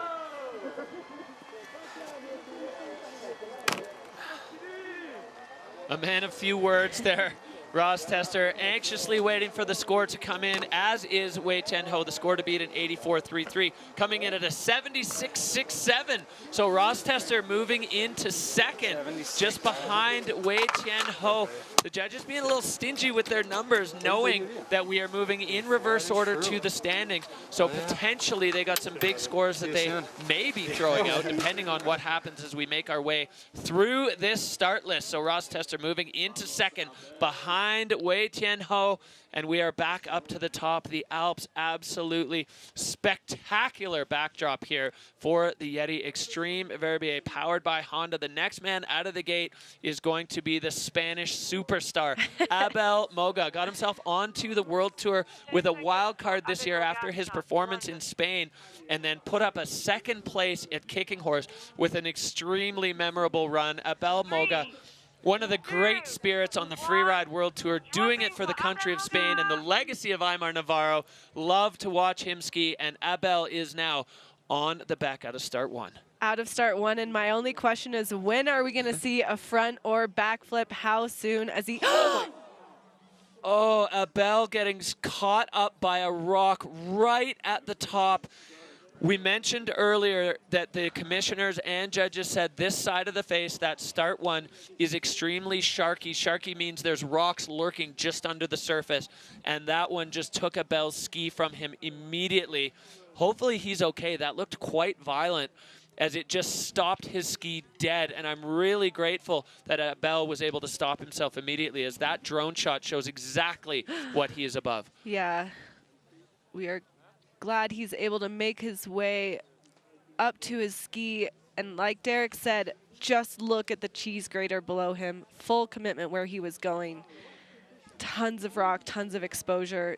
but a heartbreaking way to start his run on the Bec de Ross. Oh, that's just so sad for Abel. Hopefully he's all right. I think he's trying to mountaineer his way up, and you can see, you know, his feet are going way in the snow on this side, the sugariest section, which is why the commissioner said it would be more rocky, because the snow is less consolidated. So it's hiding the rocks instead of covering the rocks, which is, it sounds the same, but it's very different. And unfortunately, Abel uncovering one of those with his ski and coming to an abrupt halt there. So his campaign for glory on the Bec is come to a screeching halt there, but I'm very happy to report, at least from our seat, that he looks like he's okay. He is okay. Yeah, you can see how deep it is and how unsupported the snow below him on the south sunny side of the venue. Well, Abel Moga. So we see here he's entering Hadley. He makes one turn and then redirecting this way. And it looks like, oh yeah. That was multiple rocks that he hit, and potentially ended up on a rock as well, as right where he's sitting, it's not that deep. So there, the sharks are lurking just under the surface there, and unfortunately, Abel feeding them right at the beginning of his run here on the Bec. So he's got to get his equipment back together, and now with a no score, he's just got to find his way safely down this section, which, I mean... There's not necessarily a safe way down the Bec, but he does have kind of this wide open panel that he can make his way down just to the skiers left of where we saw Cody do his huge backflip. All right, well, Abel Moga, our Spanish superhero, is just going to make his way down safely. So once riders get a no score, they are instructed not to hit any more features. You don't want to leave extra bomb holes for those athletes that are behind you. You're not going to get a score anyway. So kind of do your part for the rest of the community and just keep it smooth. And keep it safe, and because nobody wants to see a second crash once you get your skis back on. So Abel Moga is now just going to find his way down, and he is going to put his 2025 season to a rest, but again, safely requalified for the 2026 Freeride World Tour. So we are going to get the pleasure of seeing Abel competing again next season. Pretty interesting. 3 skis today eaten by the Bec de Ross. Tighten those dins up. Well, I don't know if with that one if a tighter din would have helped. I mean, Abel, just his ski got gobbled up by a couple, like a section of rocks. The danger of that line, so. You all good though? Yeah. As he said it, the danger, that was the risk of taking any line out of start 1 was the rocks. Not too much. Thank you. All right, well, a little catch-up there between co-competitors Wei Tian Ho and Abel Moga. So right now, Wei Tian, Ross Tester, and Oscar Mandin, that is your top 3 as we are just past the halfway point in the ski men's category. It's been a bit of a tale of contrast here in ski men. We've seen some spectacular and we've seen some devastating as we are heading, and that's kind of the nature of the Bec. We are heading back up to the first member of the potential Rookie of the Year club on the men's side. Toby Rafford came onto the scene with a huge splash in Spain. His sister Addie, former Freeride World Tour competitor, just arriving in Verbier today to cheer on little brother Toby, and Toby getting things started aggressively here up at the top of the Petit Bec. This is a fascinating venue for Toby. He's known for his smooth, dripping-like style, but you can see that he still has just as good of technique as everyone else as he just laced through the closeout. Huge 360. And bouncing out of that landing, he's trying to get his poles back into his hand. Toby Rafford, no, he doesn't quite make it up onto that feature. It looked like he was just trying to get his pole back into his hand. That's so distracting for a skier. He got up onto the feature, but wasn't quite able to get off of it the way he wanted. You can see the emotion there. As I mean, the riders, they put everything into this. You know, they really tie themselves up into their performance in these moments. What happened, bro? Your gigs in that 3 was insane. What happened? You just got caught up? Well, the emotion just pouring off of Toby Rafford.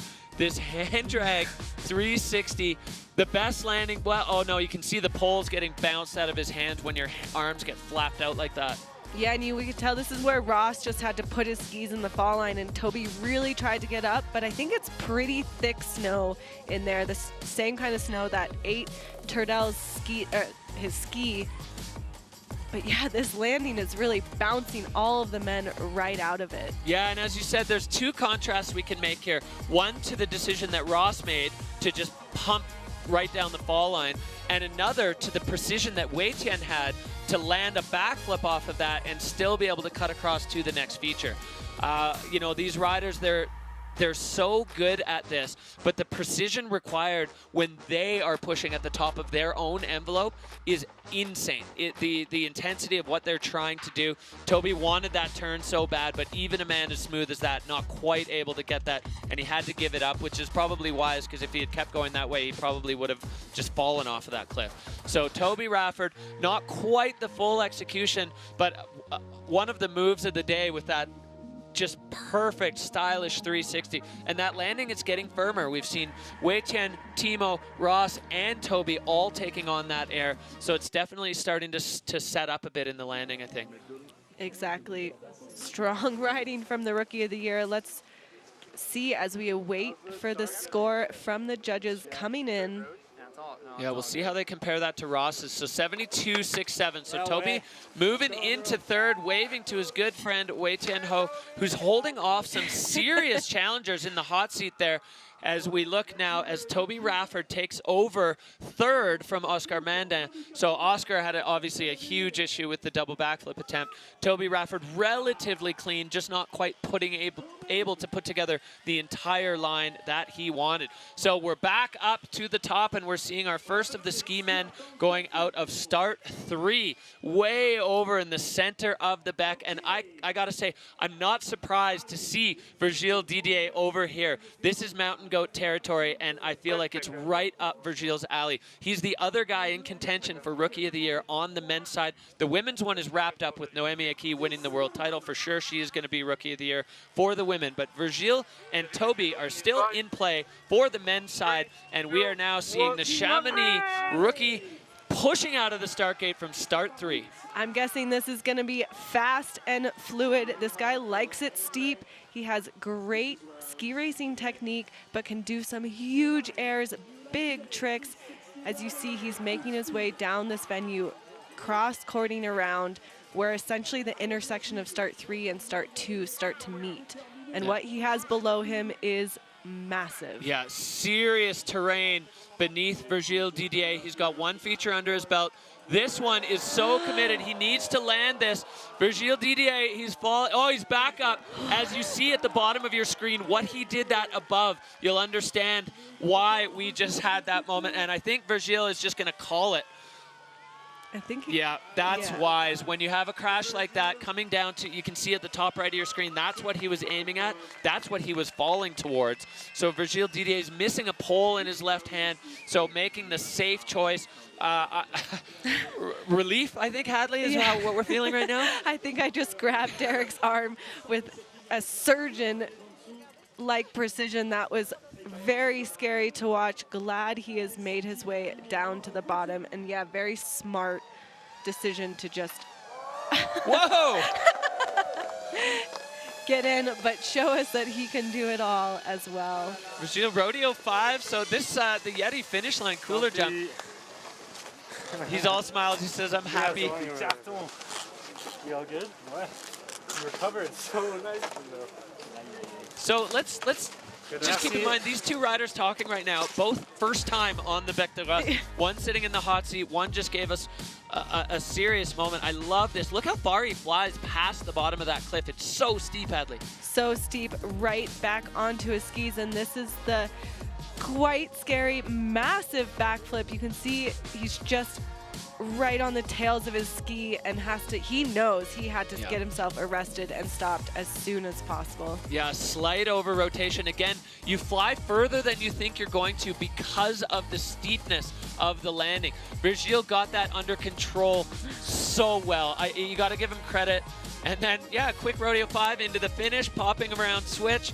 So Virgile showing that he's not just a big mountain goat. He also has the freestyle. That backflip was so committed, and I'm really grateful for Virgil for getting that back under control. Score coming in at 49 for Virgil Didier. So into 5th. So unofficially, Toby Rafford, this is super unofficial, as is everything you hear from Hadley and I, will be the men's rookie of the year, as Toby Rafford and Virgil Didier were battling it out. I guess we've got Enzo Nilo in the mix as well on the snowboard side. I'd never think of him as a rookie because he's been on the tour before. We'll see how that plays out on the back end. That's not our decision to make. So, Wei Chen Ho, Ross Tester, Toby Rafford, that is your top 3 so far. Everything below that has had serious control issues. So really only 3 clean-ish runs so far, but we're getting down to the nitty of the gritty here in the ski men's category. The pride of Treble Cone, New Zealand, Ben Richards, the smoothest man on skis. He has had quite a season on the tour. 3rd in Kicking Horse, 3rd in Spain, with some of the most iconic moments of 2025. Maybe we can push that back into the more ever category. Every time Ben drops out of the start gate, I just grab onto something because it's going to be fast, it's going to be smooth, and it's going to be exciting. He's such a strong skier. His ability to make the ridiculous look easy is, I mean, he's probably the best guy in the world at that, taking on the mantle from Paul and from Drew Tabke before him of just pure smoothness, never lands out of sorts, always finds transition. I love watching Ben ski. Yeah, if anyone can make a clean run down the back, it is Ben Richards. So smooth, so excited to ski every single day. You can see the excitement. And he just wants to have fun. The man lives and breathes skiing, as we see him enter in. Even that, just airing into that closeout couloir and Ben making very short work. You can see he just never gets pushed around by the snow, taking the absolute upper deck takeoff and into a perfect somersault. Ben Richards does like front flips. Didn't even slow him down. He's not going to let that break his flow. 360, and Ben Richards now cooking. Double backflip, a 3rd one, going even further. Oh my God. I mean, he's out of the powder cloud. Certainly will have some control, Doc, but the way that even he recovers from control issues is still smooth and buttery and soft, and I think he maybe got 3 other turns into that whole run. No break in fluidity for Ben Richards as he gets a... I thought you were going for trip. Dude, you went absolutely massive, bro. I was like, I already blew it. I don't know how you recovered so quickly on both. Dude, sick riding. Well, I mean, don't think you're allowed to single that down. Listening to these riders catch up, Hadley, let's take a look at Ben's run from the top. Again, just that smoothness right out of the top into the closeout. You can see how well he's on his skis. Just goes massive, but little front flip. I'm back up and I'm ready to do yet another feature. Ben Richards. That angle some years works well. It's not really playing today. I think the way the slough cone has developed is different than in other years. And then not a single speed check into this double backflip. You heard Wei Tian say, I thought you were going for a triple. I think the photographer down there was worried that he was going to land on him. Just so massive. Ben said, you know, I already had the control issue, so I figured I might as well go big, and big is an understatement. Yeah, 2 backflips done, and he was still multiple meters off the ground, plummeting out of the sky. Really no break in fluidity at all. We saw in the judges' bars there, they barely docked him for fluidity, but definitely a heavy hand on the control scores there with 2 crashes. Both skis stayed on, so Ben Richards will take a score for that. Oh, well. All right, score coming up, a 68. Oh, the judges had an opportunity there, but chose not to take it. So moving into 4th. So a 4th place run with 2 crashes is telling you kind of the nature of the ski men's category today. Nobody is holding back a thing. It's win or do that for all of the ski men, as we see the crowds just lining the ridges, the Verbier locals and destination crowds coming out in droves to see some of the finest riders in the world taking on one of the most difficult venues in the world, and the Beck has teeth today. Back up we go to the top. We have 3 men who are seriously in contention for the world title. This is the first one. If Vali Rayner wins and a bunch of other stuff happens with the 2 guys below him, there is what we're calling the golden triangle. Marcus Goguen, Martin Bender, and Vali Rayner. Each of these 3 guys can win the Freeride World Tour overall title today. Vali, Peak Performance, and Scott Ryder.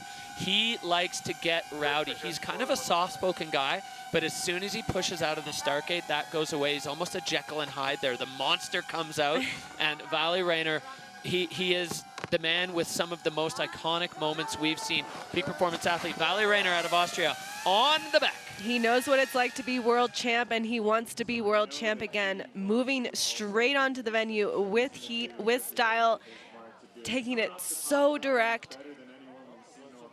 Back in control, going the other direction, which has proved to be a much nicer landing. Now Vali lining this one up, a lofty 360 landing, bouncing out of the bum hole. He is clean. Can he get all the way over? Not quite able to get to where Wei Tian did, but still back in control, which is a feat in and of itself today. Going cork 7, Vali, no, short on the rotation. Oh, and the ski coming off. That snow right on the sun line is vicious. Is the Bec des Roses a slopestyle course now? I mean, we've seen 3 double backflips, a cork 7, flips and spins off everything. What the evolution of this sport is absolutely unbelievable. Vali, given the arm wave, he's okay. Again, shooting for the moon there with that run. For the moon, he wanted to win. He wanted that title, Derek, and it was his for the taking, but not today. Well, and I think something that's been playing in Vali's mind, when he won his Freeride World Tour title, it was the year that the entire Bec des Roses avalanched, and so he didn't get to win with a run on the Bec that title. So that's always looming, you know. He wants a second title for sure, and he wants to do it by winning here. This was so strong the way he started this run, Hadley. So strong, full speed, but he was able to control where a lot of the riders we saw couldn't control, taking that side landing much smoother. And we'll see this enormous 360. I wonder if he knew how firm the landing was from the back guys. Everyone's gotten a little bit backseat, back flap. It's just so steep. And then this is just laying it out, the cork 7, a tiny bit short on the rotation. He needed to get his body back up to vertical. He didn't quite have, it looks like it's actually tricky to set when you could see the way Vali's skis got separated on the takeoff. Setting a rotation like that is really precise, and you want your skis where you want them. So that could have been what caused him to slightly under-rotate on that cork 720. You can see the crowds of Verbier. We can hear them safely into the finish line. Not the run he wanted today, but he's still all smiles down there in the finish. One of the most positive guys on the Freeride World Tour. Big hug for his Peak Performance teammate there. So with only 2 guys left, one thing that's guaranteed is Wei Tian Ho is going to stand on the first of his Freeride World Tour podiums. That is a given. What step will it be? Well, Martin Bender and Marcus Goguen are going to have all the say in that, as now it is getting heavy here in ski men. Marcus Goguen, he needs to finish in the top 4 if he wants to be world champion. Martin Bender needs to win this comp if he wants to be world champion. Wei Tian Ho would very much like to be champion of the Xtreme Verbier. All of those things still in play in ski men as we go back up the local. The crowds are going to keep going ballistic for this man. Martin Bender, he's got a win in Val Thorens, he's got a 2nd in Georgia. His freestyle game is impeccable. He grew up on this mountain from junior freeride, from even smaller, from watching the Freeride World Tour as a little kid. These are the moments that he's been dreaming of, and now he has an opportunity. Doing it for the friends. He's only 20 years old.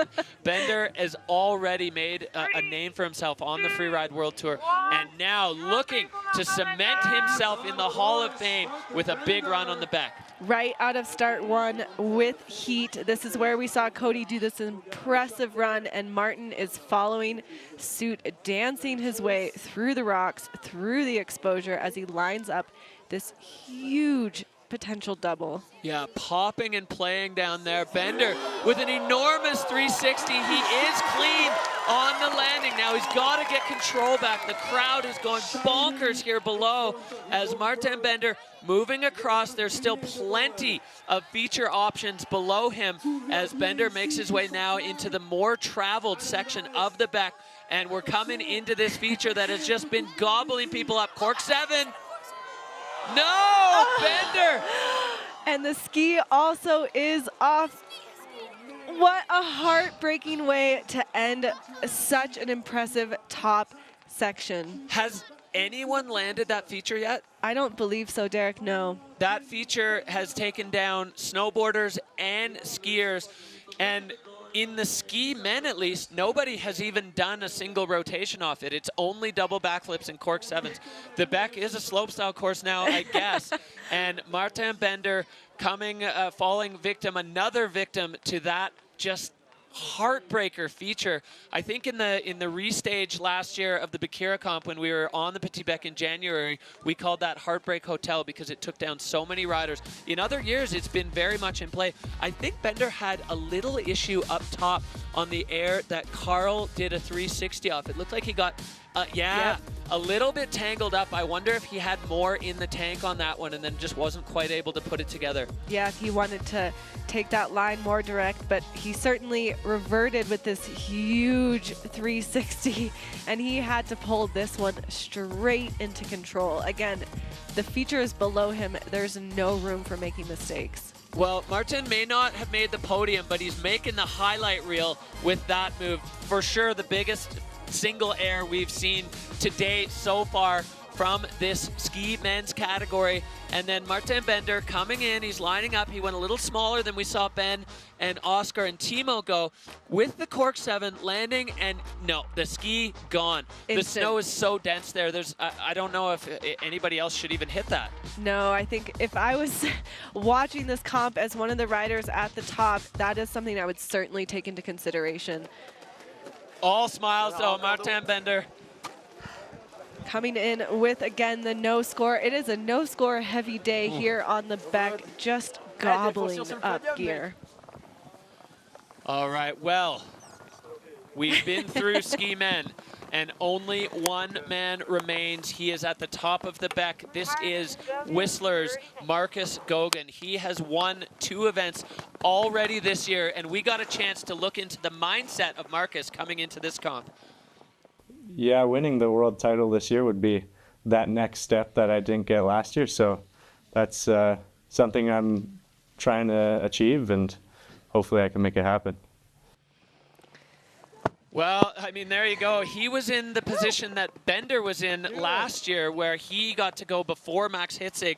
Max as the man in the golden bib. You see the Canadian flags out there for the Whistler Freeride Club alum.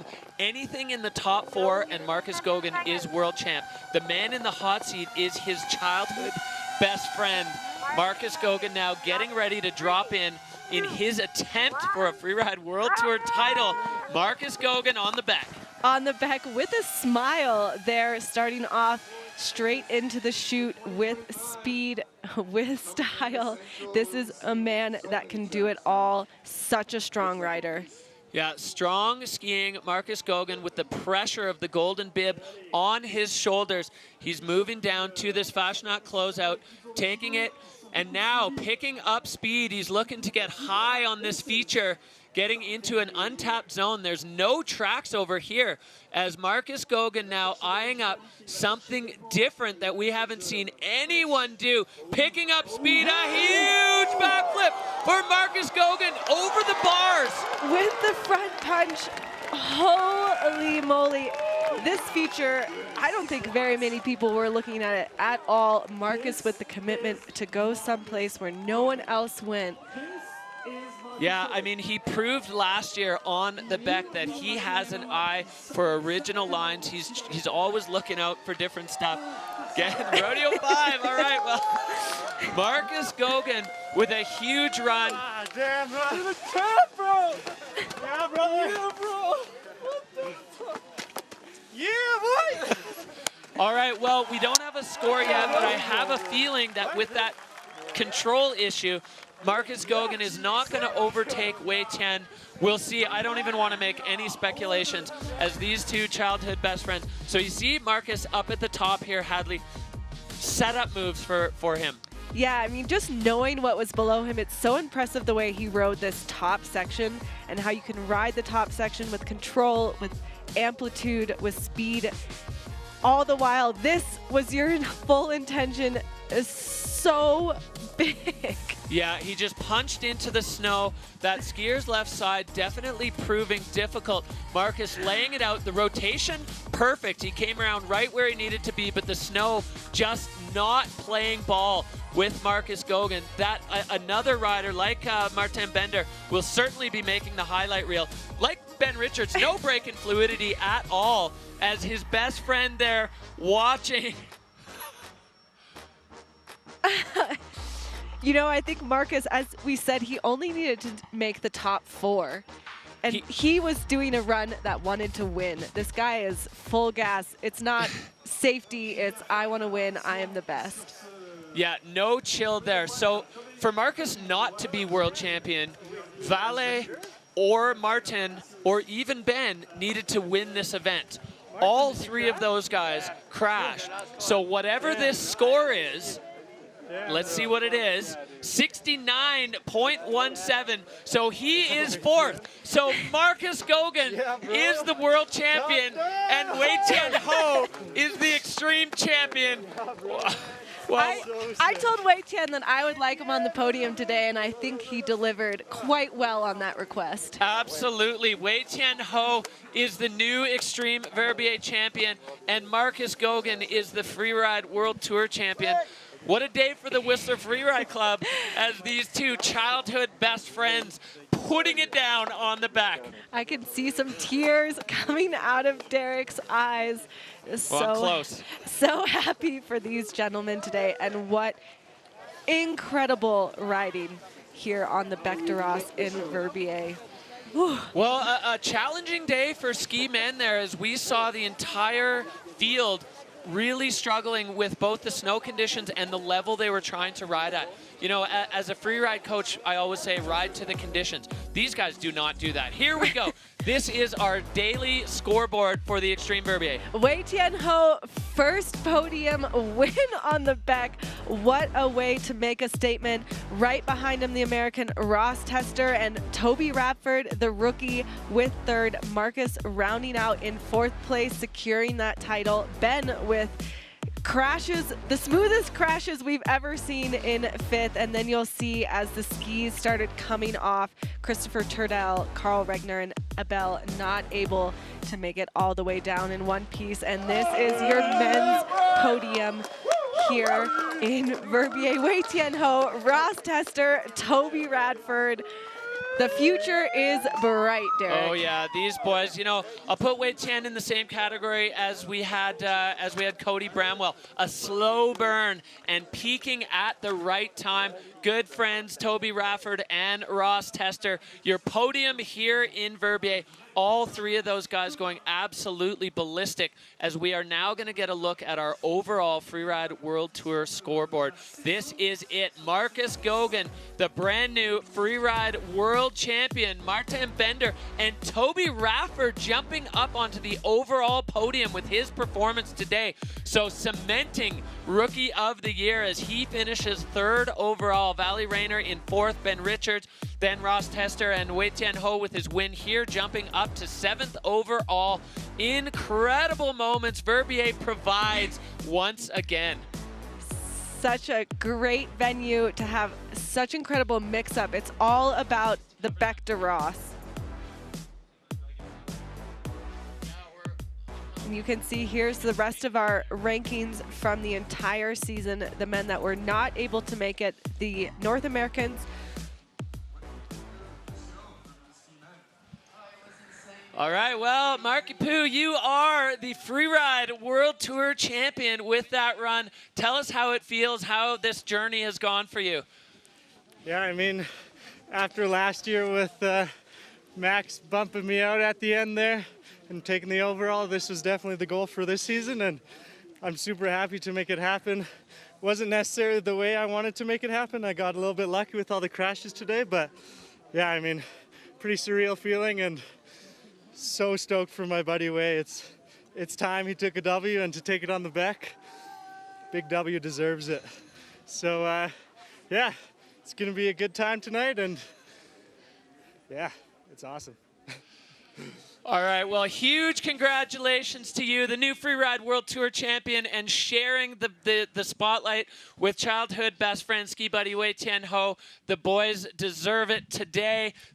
Ski men bringing the thunder today. A tricky day on the Bec de Ross for the skiers. We saw a lot of big attempts come a little bit unstuck, but we are going to be coming back to you right after this with ski women. Don't go away.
Welcome back to the YETI Xtreme Verbier, powered by Honda.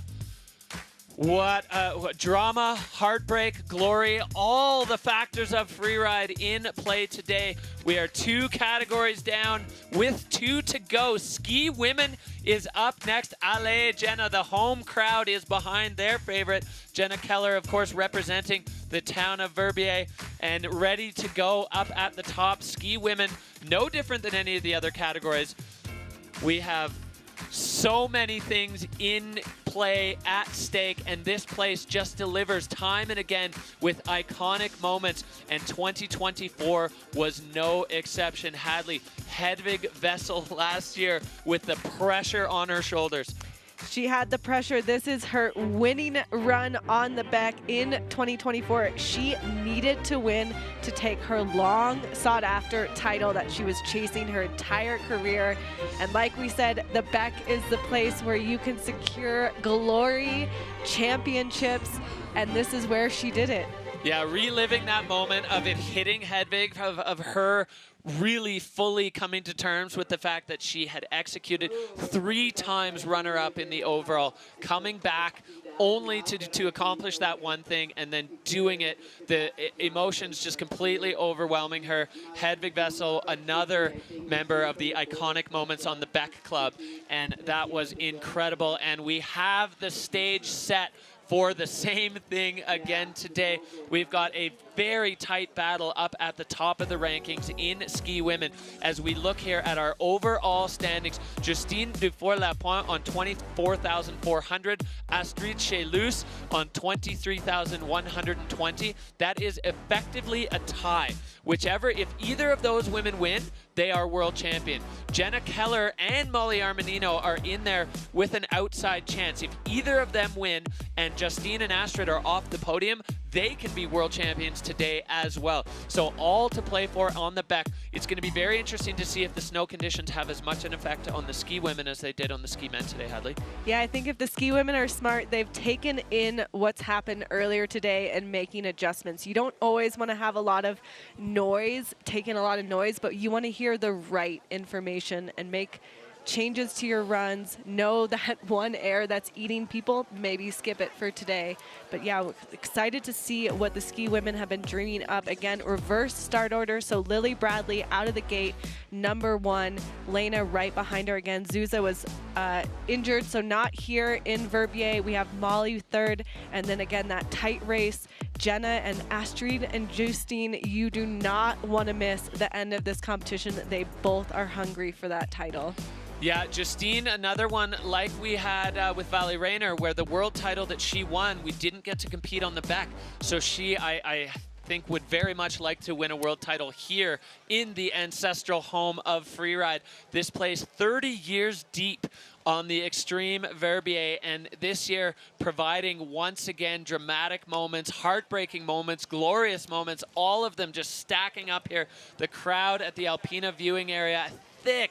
These, we can see there, the fans of Noemi Aki. You can get those bibs on the Freeride World Tour website. They are here to cheer on their hero, the only athlete coming into the day already world champion. So we will see the snowboard women dropping after ski women.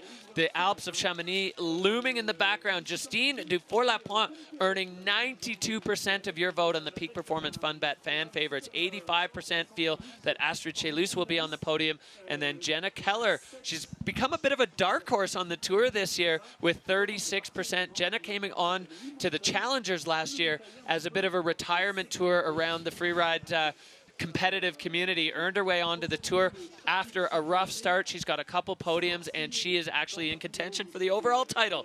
As we see the setup here at the top of Verbier, the jumbo tram in the background, the Freeride World Tour judges, they have been working hard today, Hadley. They've been working hard, and their day is only really in the middle with these women proving that they are at the top of the game. Again, we have Jenna. I think this is a venue for Jenna. She has such strong technique. Justine wants the title. Astrid wants the title. They're nervous, but they're, I think, really excited to show their stuff. Yeah, I think we're going to get an opportunity here to check in with the judges' tent. We're looking at one of our tour athletes there. All right, there we have the Freeride World Tour judges on the binos looking up. How has the day been for you guys so far, Lolo?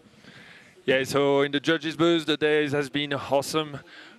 Incredible level on the snowboard main categories, particularly with Cody showing off incredible skills at the really top. Yeah, I'm out of words and I'm still using incredible everywhere. And obviously, YETI and Ho, what again a run, crazy. We are just amazed by what we've just seen. The title is so tight with the ski women. You have 4 women in contention, 2 right behind each other. How intense is it for you as judges to make sure you're making the correct decisions? So first of all, the judges are not checking on the overall ranking. We really want to make sure that we're judging this competition like any other and not being influenced by the current standing. What's sure, and looking at what the boys have done so far, is we are going to look for commitment. There is heaps of stuff to do. The girls will show what they did in Fieberbrunn. That's just a matter of seconds from now. All right, Lolo, we saw in the ski men's category specifically, the snow conditions really play a big part in the success or lack of success in some of those runs. How do you feel that the snow conditions are developing through the categories? The snow conditions, I think we weren't expecting to watch and to see so many men starting from start 2. So I guess the girls probably have been watching the live on their phone on the top, and they're probably readjusting their line choices. I think from now on, start 2 seems to be like a slope, but definitely very well tracked. Start 1 and start 3 with heaps of features and untracked places. So hopefully they're going to change their lines if they haven't, going into those areas, which would be perfect. All right, thank you, Lolo Best, commissioner of the Freeride World Tour. We see Coach's Corner here. We've got Seb Michaud and Kevin Guri, both legends on the Freeride World Tour. Kevin has won on this face. Seb with one of the most iconic moments ever on the Freeride World Tour. Surely the biggest backflip anyone's ever done on tour. Both of those guys now coaching younger athletes on the tour, giving back to the community, giving them their experience as we are moving towards ski women. We know that these women are hungry. We know they have the skill and the talent. But interesting what Lolo said. Are they going to use a little bit of strategy, Hadley, after watching what we saw from the ski men to give themselves the best opportunity for success here? I think certainly the ones that are good at competing will. You know, this isn't just go out and ski your best. Freeride World Tour is all about competing as well. It's about strategy, it's about adjustment, it's about mental headspace. It is not as simple as pick a line and ride it to the best of your ability. There are so many factors that come into play, and the riders that do the best are the ones that consider each of those factors. Exactly, and these are professional athletes. They know what they're doing just to get here, to make the cut, to get into the Xtreme Verbier and make the cut for the following season. They have had to have that competition savvy. Put it on the line when it's the right time to put it on the line. Maybe hold back a few beats, you know, take it down 6, as they say, at the time. Depending on what the situation requires, the ability to read what the situation requires is now what's in play in all of the ski women's minds. Certainly, though we say that, and they proved kind of the opposite in Fieberbrunn, as the conditions were quite firm and the women putting some of the biggest cliffs that we've seen ski women hit ever, and I think they're running off of that energy. Look what we can do when the conditions are poor. Look at what we can do when we have the opportunity to go big, and they stepped up in a huge way. Yeah, gas pedal was glued to the floor in Fieberbrunn. We expect nothing less there. You see Jenna Keller, Justine Dufour-Lapointe just catching up, making some last-minute plans up there in the sunshine.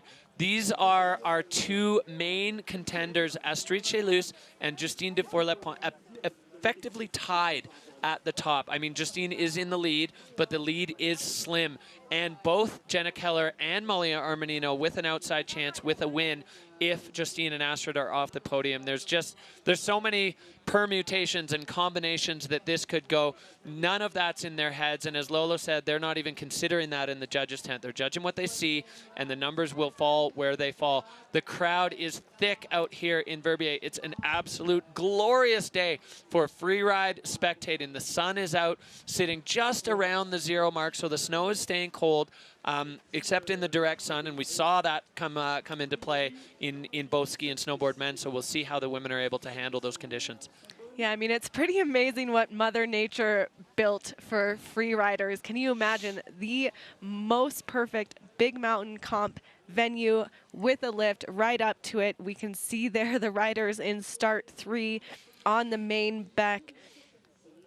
Ooh, what a place to begin your run. All right, well, our first athlete out of the gate is Lily Bradley, riding out of Palisades in Lake Tahoe. They took a win in Fieberbrunn with an absolutely iconic run, just full queen down the mountain and full throttle. There is no brakes on the Lily Bradley runaway bus, and the line that they have planned out here is going to be no exception. Big airs, full commitment, and Lily Bradley is on the back. On the back, right onto these steep slopes.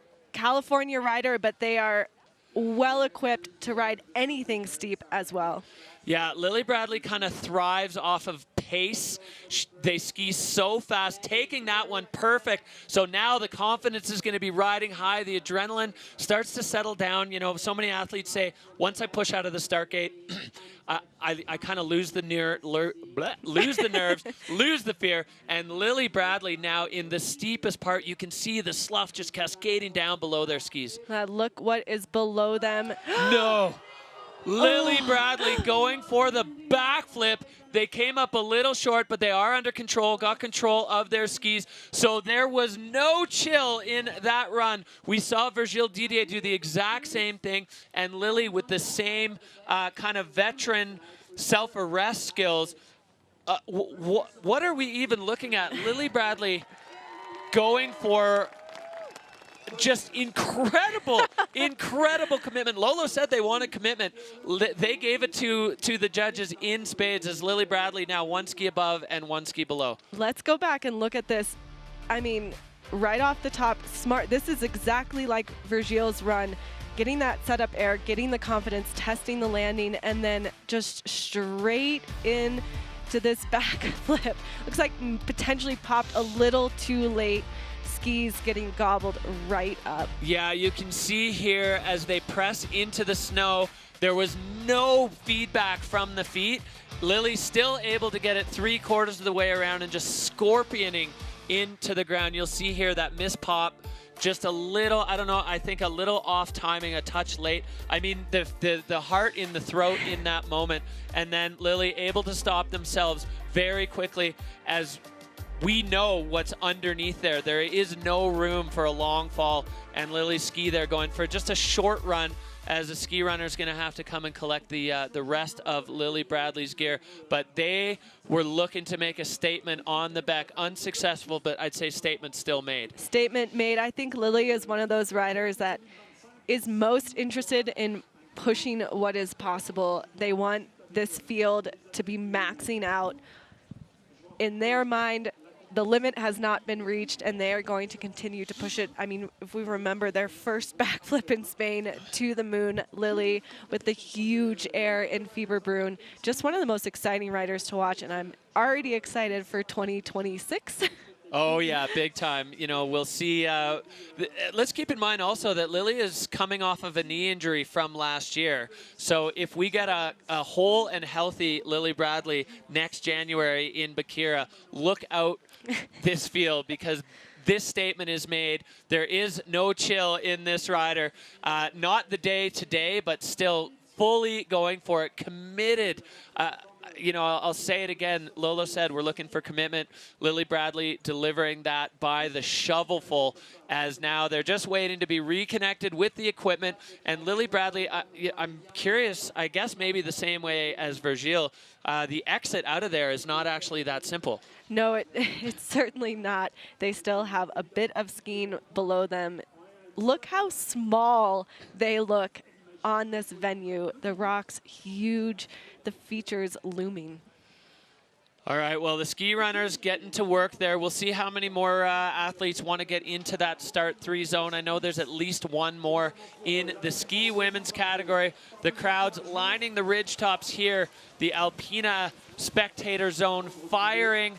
We've got they'll be setting up the podium down there, the big peak performance airbed. That's got to be the best seat in the house, just cruising beachside here in Verbier for the 30th edition of the Xtreme Verbier. This competition just never fails to deliver every single year. I think the combination of wanting to win in Verbier, of the pressure of the cut and qualifying for next season being off, the riders are feeling free to just express themselves at their absolute full potential. Find the line. Maybe, you know, for many of these ski men, there's one included, pass a little bit over the line in the attempts going down as we see the overhead view. This place is just so special, so magical in the world of freeride.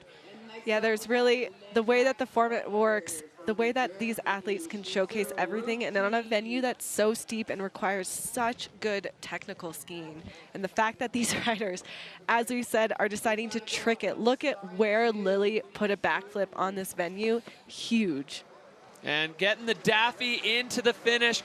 Lily Bradley, that's a run they can be proud of. And I think they are. Big smile. All right, well, no score for Lily Bradley. But as you said earlier, Hadley, statement made, pushing the bar for skiing on the back as we are going to move through this category. Ski women is where we are right now. We have 1 rider down, 6 in the field in total as we are looking at the Bavarian Barbarian. Lena Kohler has brought the thunder this year. She's got 2 podiums to her name already, riding for Peak Performance and Scott, the Freeride World Tour sponsors dream athlete, coming on as a rookie but not skiing like a rookie. Multiple podiums in her first year on tour, and Lena Kohler dropping in at a start 2. Straight into this steep technical section, and that's gotten pretty eat up now by all the men. Lena making her way through, finding that entrance right above the closeout. She's got one air to hit above. Yeah, this air, you know, don't play it short. It's super committing because there's nothing under you but cliffs. Lena Kohler making short work of that in full control. Now going to be looking to get the right angle. Oh, going for the upper deck. Is she going to be able to hold it? Bouncing out of the backslap, and she's up. No! Down again. That angle has been really, really difficult today. We saw Ben Richards going down on that one and a few others in the ski men, and Lena Kohler, another victim to that takeoff angle on the Fashionat closeout cliff. You know, it's really challenging. They have so much, 30 years of historical data, but the athletes still have to make adjustments to the conditions as they are, and that is stuff that you'll see the rookies struggle with a little bit and the veterans really understand. Yeah, exactly. So Lena Kohler now skipping that Heartbreak Hotel feature that took down so many of the other athletes. You can see just by the way she's moving on the snow, this section of the face that was in the sun earlier, it's almost directly east facing. There's a crust on the surface. For a skier that good to be looking that tentative in it, just as I said it, it grabbed her ski there.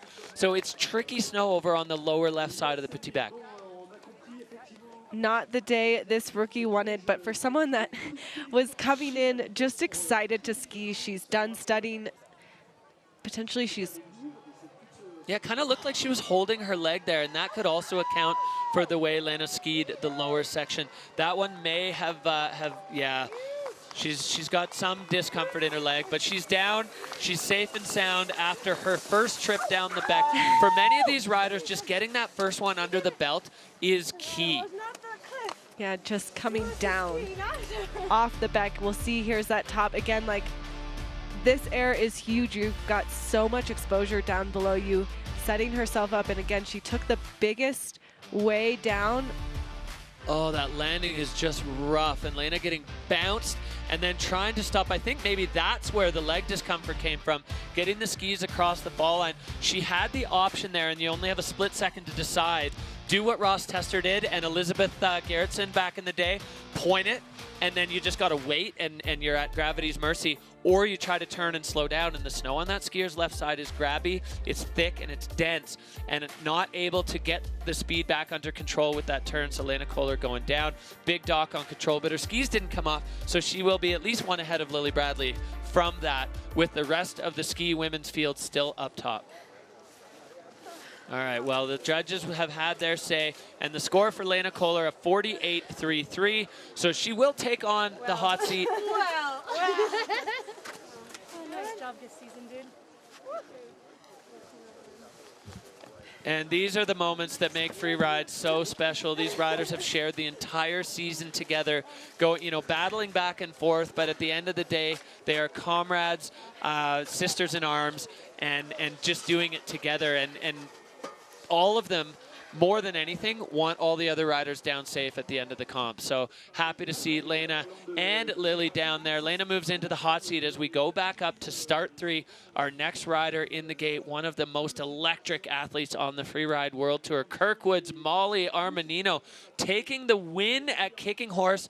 Again, a rider who thrives off confidence. When things are going well for Molly and we see her ski to her full Molly potential, she can deliver some of the finest moments on the Freeride World Tour. She's going out of the same start gate as Lily Bradley.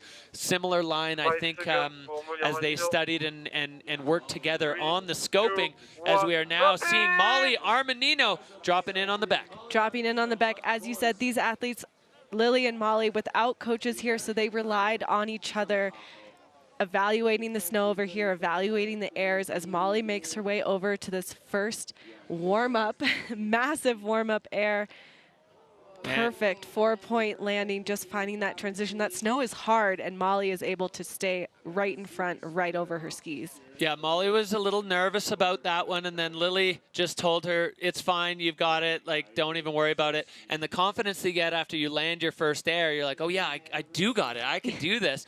And Molly Armanino now with those trademark technical turns, she's opted out of the air that Lily took the backflip on, but as the camera pans out, you'll see what's below her, a huge cliff looming. Molly Armanino now, this snow looks tricky, Hadley, a bit of a crust on it. It definitely does have a crust. The athletes were worried about the slough, about the takeoff, the rocks, and just look at what is below her. We can hear the crowd ramping up as Molly comes towards the edge of this cliff. Yeah, a tight little gap. She points it, follows the slough, and oh, the impact just too much for Molly Armanino to handle. Going down hard there. Both skis, hands up though.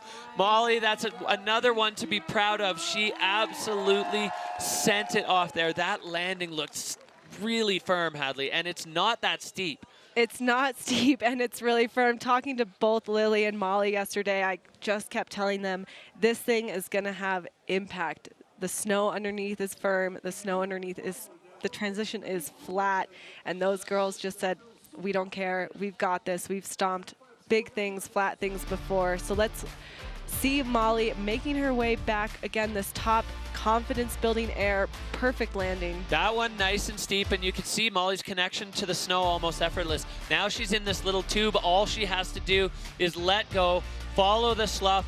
She makes it down to the landing, but it's so flat. The back slap absolutely ruthless as Molly comes out of both skis there, tumbling down. This drone angle gives you a sense of the scale of how far Molly traveled down there in the air.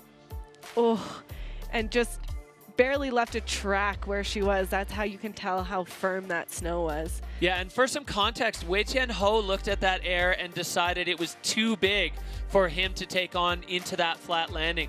But Molly wasn't to be deterred. She went for it. Full send. Molly Armanino. Wow, well, we're 3 skiers in. We don't have a clean rundown yet, but Molly is reunited with the equipment. The ski runners getting busy, and this one was on the scene quick. Very quick. As we see Lena in the hot seat looking up at her friend again. They want to win, and they also want to make sure their friends are all good.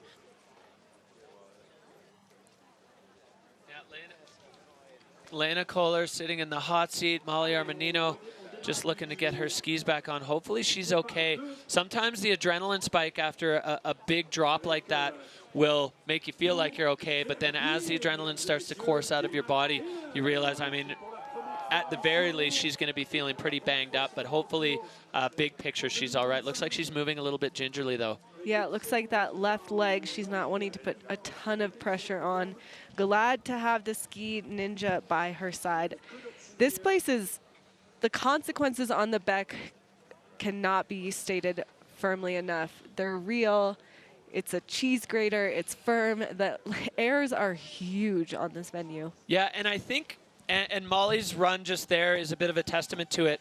Over in that transition section between the Big Beck and the Petit Beck, the landings flatten out quickly, especially down at the bottom. But never mind that, we are back to the top with Verbier's own Jenna Keller. Jenna sitting in 3rd overall, riding a wave of momentum. She's got a couple of podiums in a row, both Kicking Horse and Georgia finishing in 2nd.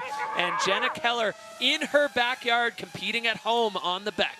In her backyard, you know, this morning she said, oh, I'm worried about, you know, getting down here smoothly. And I said, if anyone can get down with technique, with control, it is you. She can put herself on her downhill ski as we're seeing right in front of us. So controlled, so smooth, so powerful. In her time between Freeride World Tour comps, Jenna Keller is training ski instructors here in Verbier, and there you go.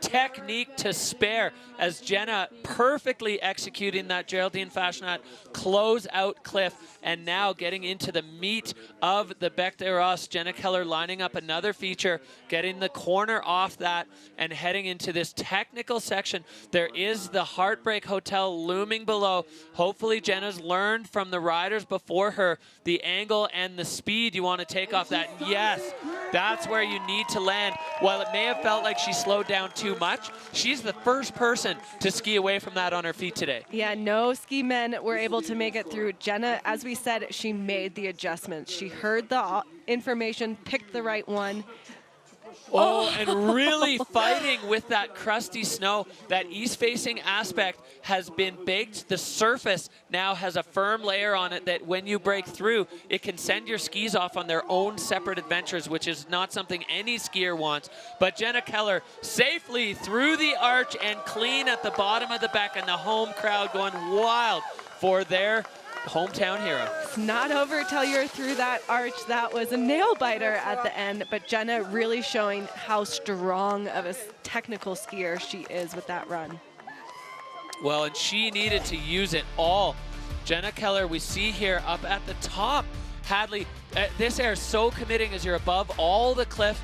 All the judges' bars are firing into the green. Yeah, and you see perfect transition, perfect landing, just ready to make that next turn, which shows that she knew exactly what to do with her speed. Super smart on the heartbreak cliff of the day. You may look like she's going slow, but actually she's just making the right speed adjustment here. Yeah, sometimes it's not just about going the biggest you can, it's about landing in the right place. And none of the ski men did it. Jenna Keller did do it, and that is the first one in ski women down to the bottom with a clean run. The judges' bars were high, Jenna Keller in the bottom, and we had a little moment where our heart skipped, where she was down on the apron, where one ski dug into the crust and kind of split off. So we're gonna see the score coming in now, comfortably overtaking Lena Kohler, an 82 for Jenna Keller. All smiles again. She has a chance to win this comp. I don't think she's seen her score yet. It's hard in the sun to see the monitor there, but Jenna Keller is going to be taking over the Dina Star hot seat there. We're gonna run it again so Jenna can see it. 82-point run for the Verbier local. Oh my God. Seems almost overwhelmed there. Jenna said she was really having a hard time with the pressure of being from Verbier. Everyone stopping her in the streets going, let's go, you got this, do it for the hometown. And she was like, yeah, cool, but also like,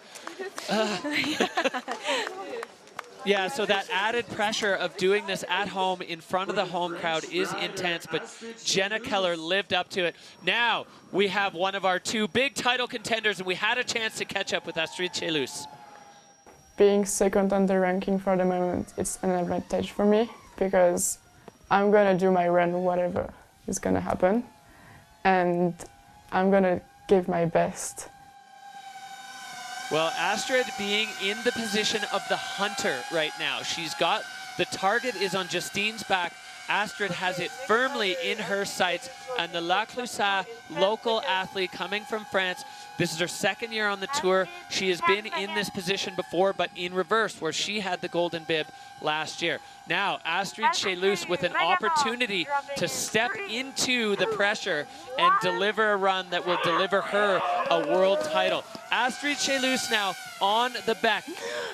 Oh, and immediately grabbed by a shark, a rock, the first rock on the face takes her ski. We've watched people fly through that section all day, and you almost take it for granted. But as it's seen more and more traffic, more rocks come out, and Astrid Chelus falling victim to a rock at the very top, that is unbelievably heartbreaking for Astrid. Oh, that is not the run that she wanted, just so tricky. As you said, Derek, that top section can't be understated. You're right out, it's super steep, and we've had an entire category, 2 categories run through it. So heartbreaking for the rider that, again, really has the skill set to win this tour. Well, and you can see the culprit there, that rock that's sitting just above her ski as we look at the replay, Hadley. Just 1, 2, and right on that third turn, the rock just took her ski. Yeah, her entire weight was focused on the downhill ski as it connected with the rock, and there was just no way she could. It was almost like she needed to start facing the other way so she could wrap underneath it.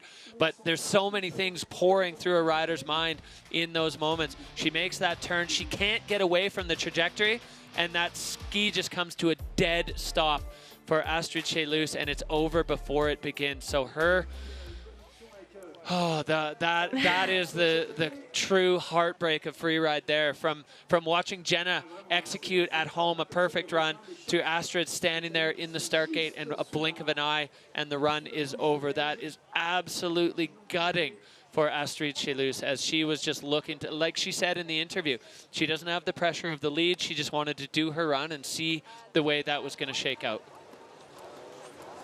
We can see Justine at the top. We're probably receiving this information, and in some ways, maybe that's information that will make you feel confident, but Justine still has to do a run. Jenna's right on her tails, and another rider that's not there just to safely take the win. She wants to prove that she wins for a reason. Yeah, you could see the intensity on Justine Dufour-Lapointe's face. This is a woman who understands pressure.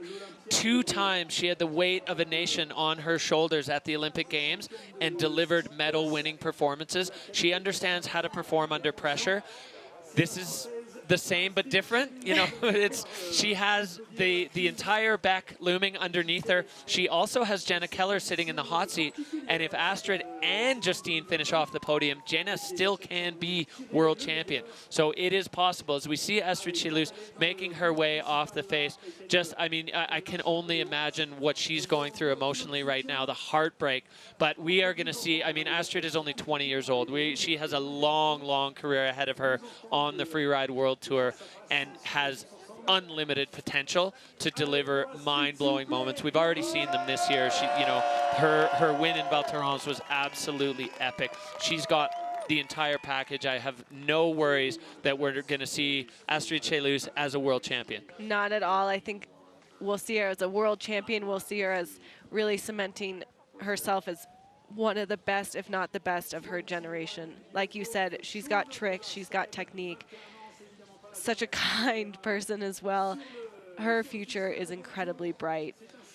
So as Astrid makes her way down the bottom apron on the Petit Bec here in Verbier, we only have one woman left at the top. The pressure stacked up on Justine Dufour-Lapointe. As we said, she's got Olympic gold and silver. She has a Freeride World Tour overall title under her belt. All right, we're going to still stay tuned here on Astrid as she's going to... Yeah, there it is. The emotion just fully hitting her. The intensity here of Freeride. Astrid Chelus with... I mean, heartbreak is the only way to describe it. She wanted it so bad, and I think maybe more than anything, she wanted to deliver a performance that she could be proud of, that raises the bar for skiing.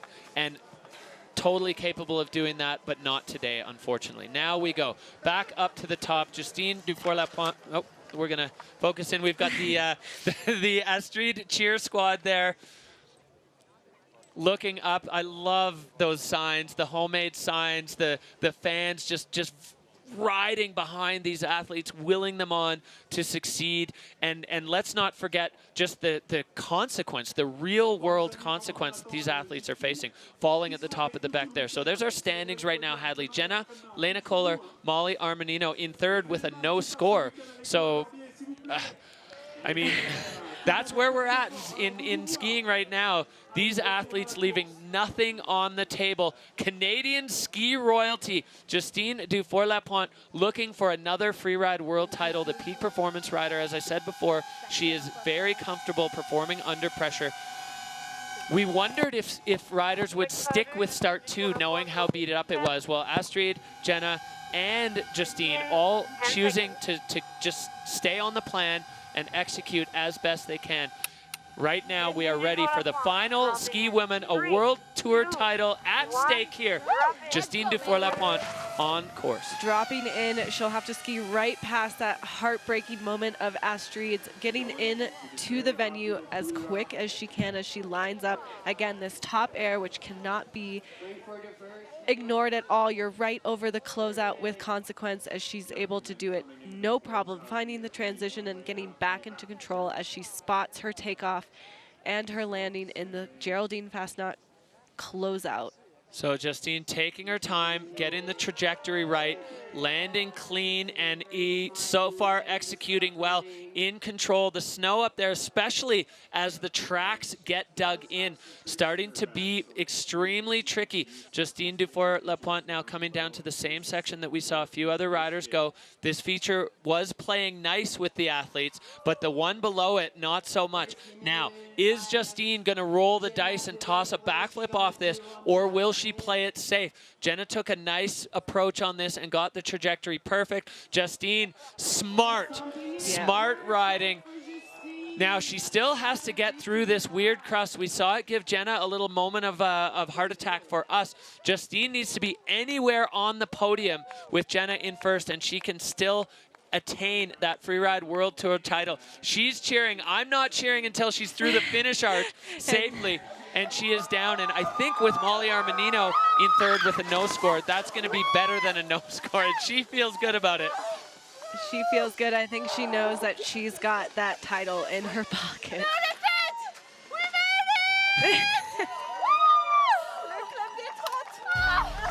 Let's go back and look again. As you said, this top section, she's so good at hitting the airs, getting into control, lining up the next section. Yeah, and I think she was really smart knowing how much traffic has gone through both of these airs that she needed to take a different trajectory and a different speed in order not to land into the bomb holes. Yeah, Justine catching the corner off of this one and jumping over the traverse track, reconnecting smoothly with the ground, and then this is where all of our hearts were in our mouth. Was she going to go all in and send a flip? No. Really smart riding there from Justine Dufour-Lapointe. She learned, and that is the moment that tells you the whole story for Justine Dufour-Lapointe. We got to wait for the scores to come in to say anything officially. The MAMMUT line tracker, a fall line approach, a sensible, smart, strategic approach from Justine Dufour-Lapointe. Sometimes it's time to get on the gas. Sometimes a little bit of feathering on the brake is necessary. So here we go. The score dropping in for Justine Dufour-Lapointe, a 77-point run. That puts her into second, and that is going to do it. So let's just digest. We have a Verbier local as the extreme winner, and we have Justine Dufour-Lapointe as a Canadian world champion on the back. Exciting day for these women. I mean, standing up there, she must have been full of nerves. Oh, and she had a front row view to what happened to Astrid there, and you could see she took a more aggressive fall line approach on the entry. They're hugging the Freeride World Tour team manager for peak performance, well, the international team manager. Here we go. This is our standings for the day. Verbier local Jenna Keller taking the win, her first win on the back, well-deserved. Justine clinching the title in second, Lena Kohler with third place, and then unfortunately no scores for fourth, fifth, and sixth. Heartbreak day for these three riders, but again, three riders that we are not worried about their future. They are pushing the sport. They are showing what can be done. Wow, well, again, similar to ski men, the ski women, tricky conditions out there and various levels of success. Heartbreak and glory in freeride, that's the name of the game. Riders who succeeded today, as we see our podium. Jenna Keller, the Verbier local, taking the win, stepping into the shoes of Sybille Blangeon and Elizabeth Gerritsen as people living right here. Justine Dufour-Lapointe coming second, and Lena Kohler on the podium again. Two peak performance suits on the podium there. I think Nick Lundgren is going to be happy with his crew as they lit it up on the mountain, and ski women delivering fireworks once again. This is the overall rankings. Hadley, wow. Justine Dufour-Lapointe taking the World Championships. Jenna bumping herself up to second with that win in Verbier. Astrid on the podium with third. Lena, the rookie, in fourth. Molly, Lily, and Susanna qualifying their way into next year. We will see them 2026. Cannot wait. Ski women, absolutely electric as always. This category never fails to deliver fireworks, and these riders just pushing the limits of what's possible on skis in the mountains. I love watching it. I know you guys do at home too. It's just such an exciting time in skiing and snowboarding right now. All right, we are gonna head down to the finish area. with our newly crowned two-time Freeride World Tour champion. Justine, describe the emotion of winning the title on the Beck today. It's amazing. I feel like it's unreal. It's been such a long and intense season. And to win this title again! I don't have any more word than this. I'm just so stoked. And thank you so much for everyone who cheered for me and support me. I feel really happy right now and so blessed, so thankful. So thank you so much. How was it standing up there at the top, knowing that you needed to have a clean, safe, winning run to get down? I mean, it's always a lot of nerve. The stress up there was really high for everyone. But when I knew what I had to do was to keep a really clean line, stay on my feet. I mean, I was nervous because this is something I'm not used to, just do simple. I'm used to do backy. But it was so fun, and I'm just so proud of how I managed this whole season, and especially today with all the stress. I think I really did good, but I'm so proud also of the field, the women field. They've been pushing this season all the way. Look at Lily! Oh my God, she did a backy up there. That was so sick. But also, like, this group of women are legendary, and to be part of it, I'm just so blessed and feel really honored. So thank you very much to watch us girls, because we rock.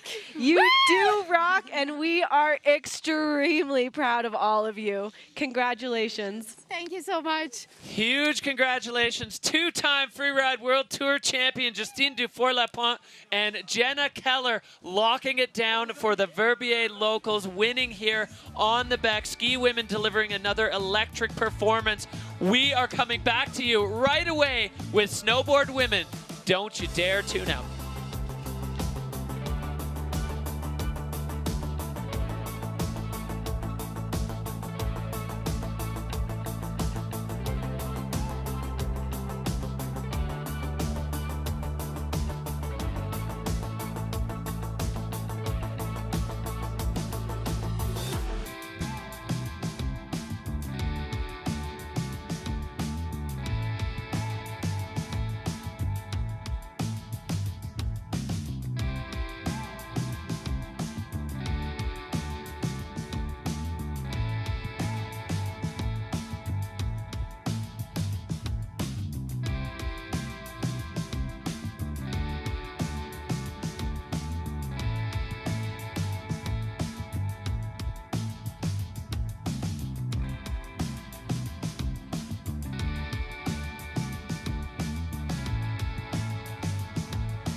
Welcome back to the YETI Xtreme Verbier powered by Honda. This is the grand finale, 2025 Freeride World Tour by Peak Performance, traversing the globe and finding ourselves in the ancestral home of freeride that is Verbier, the Bec de Ross, providing the canvas for the best riders on the planet. My name is Derek Boos. I am joined by former Freeride World Tour standout Hadley Hammer and Hadley. We are 3 down, 1 to go. Snowboard women still at the top, the only one still stressing up there. Still stressing indeed. We go and look back at these extreme moments that came here out of Geraldine Fasnot, a cliff still named after her on this venue, as we look back into the 3-time Beck winner here in 2002, riding straight from the top. Just the technical expertise of Geraldine, setting the bar high. Women like Marion and Naomi following up with success. Yeah, an icon on the Freeride World Tour. I saw Geraldine this morning, all smiles. So stoked to be here, to still be continuing her involvement in freeride. And so many of the snowboard women were just running over to her, asking her questions. That is a fountain of knowledge, an absolute, like, one of the best resources you could get for the current crop of snowboard women athletes. So here we we go. This is what it looks like so far. Noemi Eki is Freeride World Tour champion. 30,000 points, an unassailable lead. She was crowned in Fieberbrunn. She now has effectively a victory lap on the back. Noemi Eki in her first season on the Freeride World Tour, she is champ. But who is going to be second? We have Michaela Davis-Meehan right there. Anna Martinez would love to jump over, and Nuria Caston as the final qualifier. She wants a win on the back. She got the win last year in the restage on the Petit Bec, but an Xtreme Verbier title is something that every single Freeride World Tour rider would love to have. And her chance is right away. She will start first, reverse order. Anna right behind her, Michaela dropping in third, and Naomi Aki dropping in fourth. As we said, she has won the overall, but my gut instinct that is she's still going to want to prove that she is the best, and to take a win for the overall and on the back is a great way to end your season. Yeah, Noemi has 3 wins already this season on the tour and a second, so she might as well back that up with a win on the back, but it's not going to be easy for her as the rest of the snowboard women's field are looking to put their stamp on this face as we look over at start 3.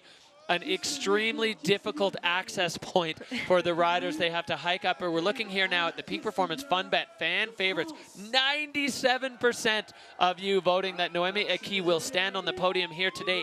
85% for Anna Martinez and Nuria Caston-Baron, with 74% of the popular vote. Peak Performance Fun Bet Fantasy Freeride, your opportunity to get in the game and have your say on who you think will do what here on the Freeride World Tour. Yeah, as you can see, here's that track that cuts across to start 3, which that alone is puckering for the riders. I'm sure you at home would also be puckered. It's quite an intense way even to get over to your beginning start, and these riders taking off a piece of the proper back. And Nuria, a goofy foot rider, so she was doing that on her heel side edge with the entire back just looming down there in front of her face. When you can be on your toe side traversing, you can get your hands involved if you need to. You also don't have to look at the exposure below you the whole time. So let's just spare a moment for Nuria's traverse to the start gate. That gets your heart rate ramped way up before you even drop in for your run. So Nuria Caston-Baron will be dropping out of start number 3. I think that's a wise choice given how beaten up start 2 has gotten from the 1 snowboard category and 2 ski categories that have already run. 27 years old, sitting in 4th overall. Nuria was below the cut, jumped up above it in Fieberbrunn with her performance there, finds herself on the back and qualified for next year. And the goofy-footed rider, you can see she's got her back sticking out of the start gate there, because that's how it goes when you're a goofy-footer. She wants to be on the toe side edge to get this thing started. And now Nuria getting her run going. Yeah, coming from a coastal village, loving snowboarding from day one, and you can see the energy and the love pouring through her riding as she makes her way through this incredibly exposed, steep section, weaving around rocks. The intensity of what Nuria is living right now is absolutely maxed off the scale. It's so steep, it's so scary, and she now is into it. And the snow looks relatively predictable on this side, which I think is, again, a wise choice for line selection for Nuria, riding over here instead of at a start 2 and making her way through this just absolute maze of rocks down the Bec de Rosse. Sending slough down below her as she lines up her air into this section. She's got to control her speed, control the slough around her, commits into it, right back onto that heel side edge. Again, like we said, this side of the venue has more consistent snow. I think the riders are able to really dig in and use it and know what's coming when they apply the pressure. Yeah, I don't know if it's necessarily better snow. You can see it's not that deep because the wind has had more effect on this side, but it is consistent and predictable. It doesn't have that weird crust on it that we saw on other parts of the face, as Nuria now just clinging to the edge of this mountain with a single edge popping off this, still has exposure below her, flying off that, and Nuria now motoring down the bottom part here of the Bec de Rosse. She hasn't made a turn since that last air, just keeping it pointed in the fall line. I think at this point it's just like hurry up and get to the finish. Exactly. Making her way through, enjoying a few extra last turns of this competitive season and through the start gate here in Verbier. And a big reception there at the bottom as sketchy and gnarly, and look at our screen. That is exactly what I see, peppered with rocks, so steep, requiring, as Lolo wanted, full commitment. Look at what is below her, Derek. Yeah, this face just takes no prisoners. Nuria popping off that feature and then turning it into a double, going full fall line, laying the tail of her board in to give her that control that she needed on the apron. So Nuria Castan-Baron, the first one from Snowboard Women, and safe and sound, a clean run down the back, and from there it was just a home run to the finish arch as Nuria Castan-Baron taking a very direct line out of start 3 all the way down this face.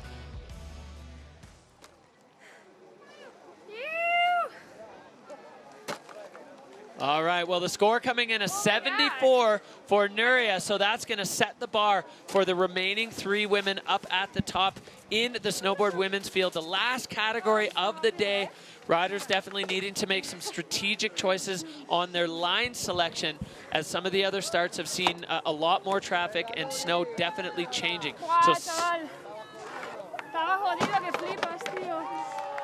all right, well, that is Nuria taking over the hot seat, catching up with the Spanish friends up top, or sorry, down the bottom, as we go back up top to our next rider in the gate, Chamonix local. This is Ana Martinez, looking at a second from Spain and a second from Kicking Horse. Ana Martinez is one that would be very hard to overlook in this field. Riding out of Chamonix, she is very comfortable in the steeps. The steeper, the better for the Chamonix local. And now she is looking to really get things going here on the Beck. She has an opportunity to step up, all to play for second and third overall in the snowboard women's category. And I think Anna would absolutely love to jump over a couple of riders and put herself up there. Exactly, and I think she wants to remind everyone watching of how capable she is as a snowboarder. She has these 2 second place podiums. She's so strong, so fit, CrossFitter, such a good rider, and I imagine that she's excited to light up this face.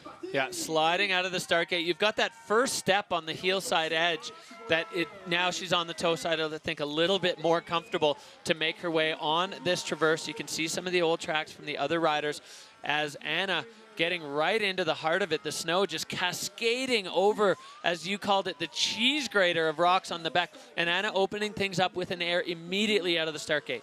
Yeah, always good to get that first air in, get the confidence building as she rides with momentum towards this next feature.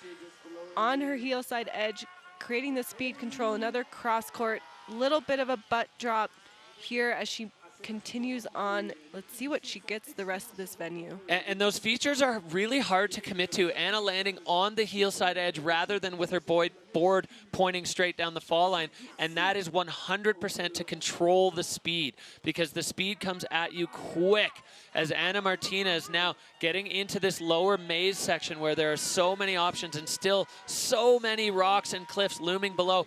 Popping off that one, a nice clean landing as again for Ana Martinez as she's way over on the rider's right side of the back. Yeah, and here we start to have similar conditions to the other side of the venue. It's getting thicker, it's getting deeper. You can see how deeply trenched her tracks are. Yeah, Anna getting a little bit plugged up on this section as she kind of eyes up where she is on this face, and then straight off the nose, and another one still below. So Ana Martinez using every feature available to her as she lines up a sizable chunk of rock clean through there as well. And now she just has to navigate the lower apron on the back as Ana Martinez has done the hard work and now just needs to get herself to the finish.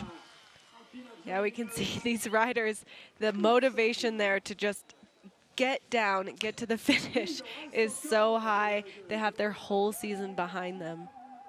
Yeah, as you said, for Nuria's run, Hadley, this moment where you cross the line, Anna popping, getting the grab there through the finish line. This moment, that wraps up the entire season. All the training, all the mental prep work, all the different line scoping just sheds off your shoulders in that moment as we take a look back here at Anna's run. Yeah, you can see how steep this section of the venue is, how much it requires good speed control, because once you put the board in the fall line, you are going to be going Mach Schnell in no time. Yeah, so you can see the line score really pumping for Anna Martinez, as this is the one where the board was sideways, and I'll give her credit for that. It kind of had to be, because look how quickly, even in the belly of that turn, she's accelerating. All of those things coming into play in the riders' minds as they are riding down this enormous, intimidating face. And then Anna Martinez getting over on this side where the snow is a bit deeper and a bit denser, redirecting off that cliff to finish up her run. Exactly. You can see all these cliffs. They don't have the same takeoffs as they had in years past. It's lower tide, so rocky. The rocks are coming back at you in a lot of places.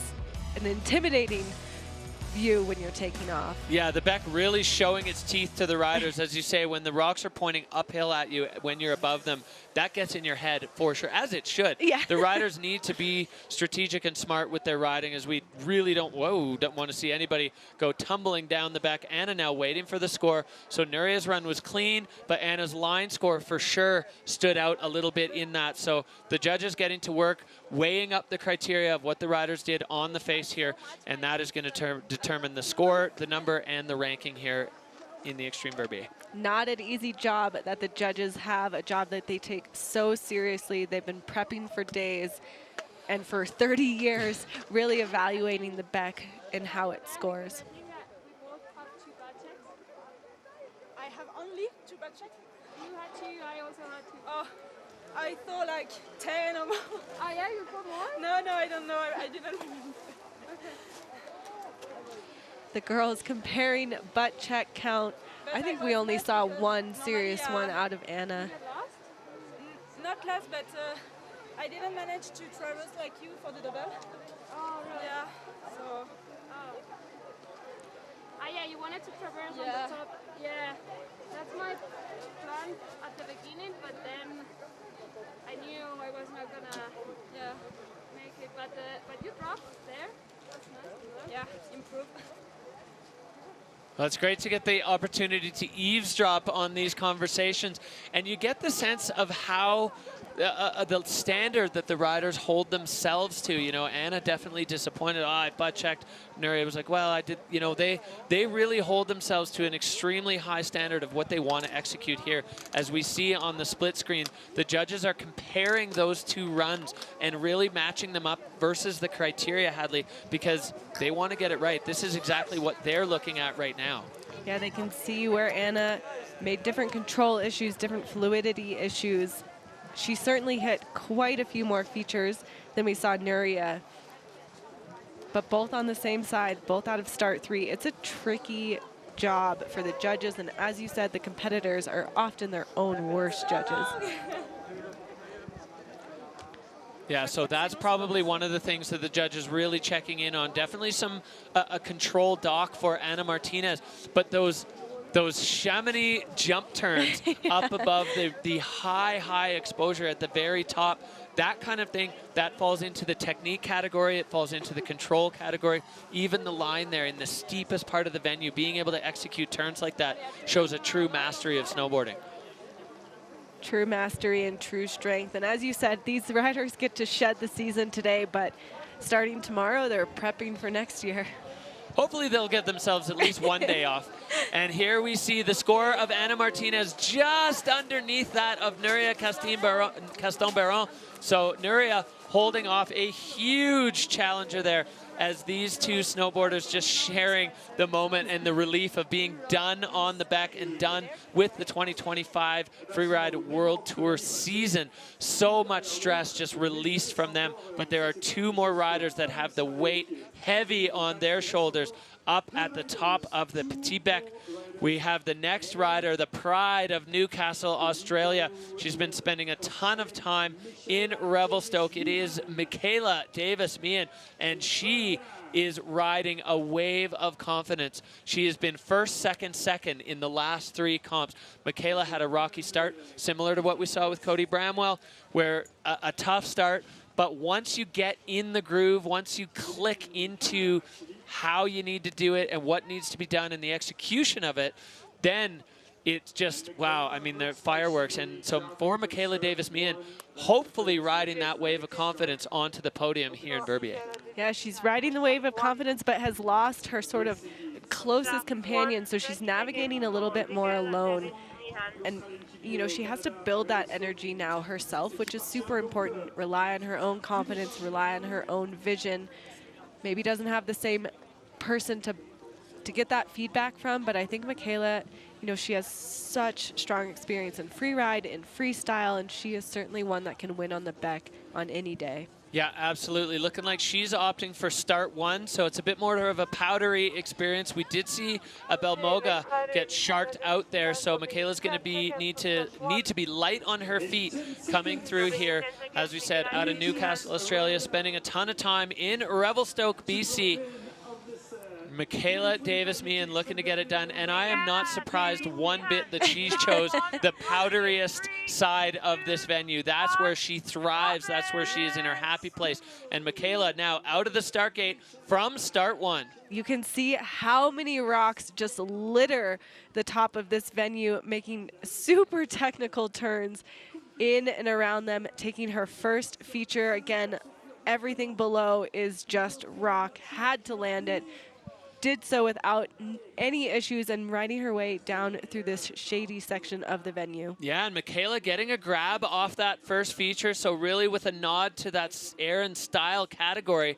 As she comes down now, we see the tracks ahead of her. This area is getting more traveled, or has been more traveled, as she's got this windlip popping the 360 a little short, but staying on her feet. I think maybe she didn't have quite as much speed into that windlip as she thought, but she did stay upright. So Michaela Davis-Meehan now on her campaign for Xtreme Verbier glory. As she comes in now, you see the heavy traffic that this part of the face has seen, and Michaela not only has to navigate the features, but all of those tracks as well. Yeah, look how big the bomb holes are below this feature, just massive. Really smart, going a completely different direction, avoiding everything below her, getting control on that heel set edge, and here comes the heartbreaker. But I think she's taking a play out of the ski women. Whoa, finding her own takeoff and her own landing. A totally different trajectory there for Michaela Davis-Meehan and executing it perfectly. So strategy coming into play. We saw that one taking down so many riders in other categories, ski, snowboard, men and women, and Michaela Davis-Meehan putting her own stamp on that one and finding a way to keep it clean and on her feet as she is through the arch, safe and sound at the bottom of the Beck. You know, I think when you ride the Beck with someone else, that is a bond for life. Michaela making memories here and just showing great technical riding and unique by going out of that start that we didn't see too many people ride today. Yeah, looking back at the way she opened this up, Hadley, a really strong way to start her run. Yeah, past the bomb hole. I think that was Martin Bender's bomb hole potentially, and making her way every feature so smart that she hit was a different takeoff and finding her own fresh landing. Yeah, 3 big hits on that run and all of them landing perfectly. Michaela coming off the rider's left side, finding a nice landing, able to manage that weird crusty snow that took down so many skiers and some of the snowboard men as well. So Michaela, all smiles in the finish, hands up, solid season of riding for the Australian there, as she right now is in 2nd overall. As we said, the title is not in play for snowboard women today. Noemi Aki locked that up, but a win on the Beck is almost as valuable in the trophy case. So the score to beat, 74, going up, 83 points for Michaela Davis-Meehan. So as we said, her last 3 comps, 1st, 2nd. The worst she can do here is 2nd now. So what a great finish to the season for the Aussie. Great for the Aussie, and we appreciate all the Aussies watching currently right now. If that didn't wake you up, I don't know what would. Super exciting finish for Michaela Davis-Meehan. And speaking of super exciting finishes, the last rider of the day here at the YETI Xtreme Verbier, powered by Honda, is in the start gate. It is your Freeride World Champion. We have a chance to catch up and see exactly how she's feeling before today. I think being already crowned before like this comp in Verbier changed my mindset, yes and no. Like I always try to focus on my riding and do not think about like title ranking and whatever. So it's kind of both.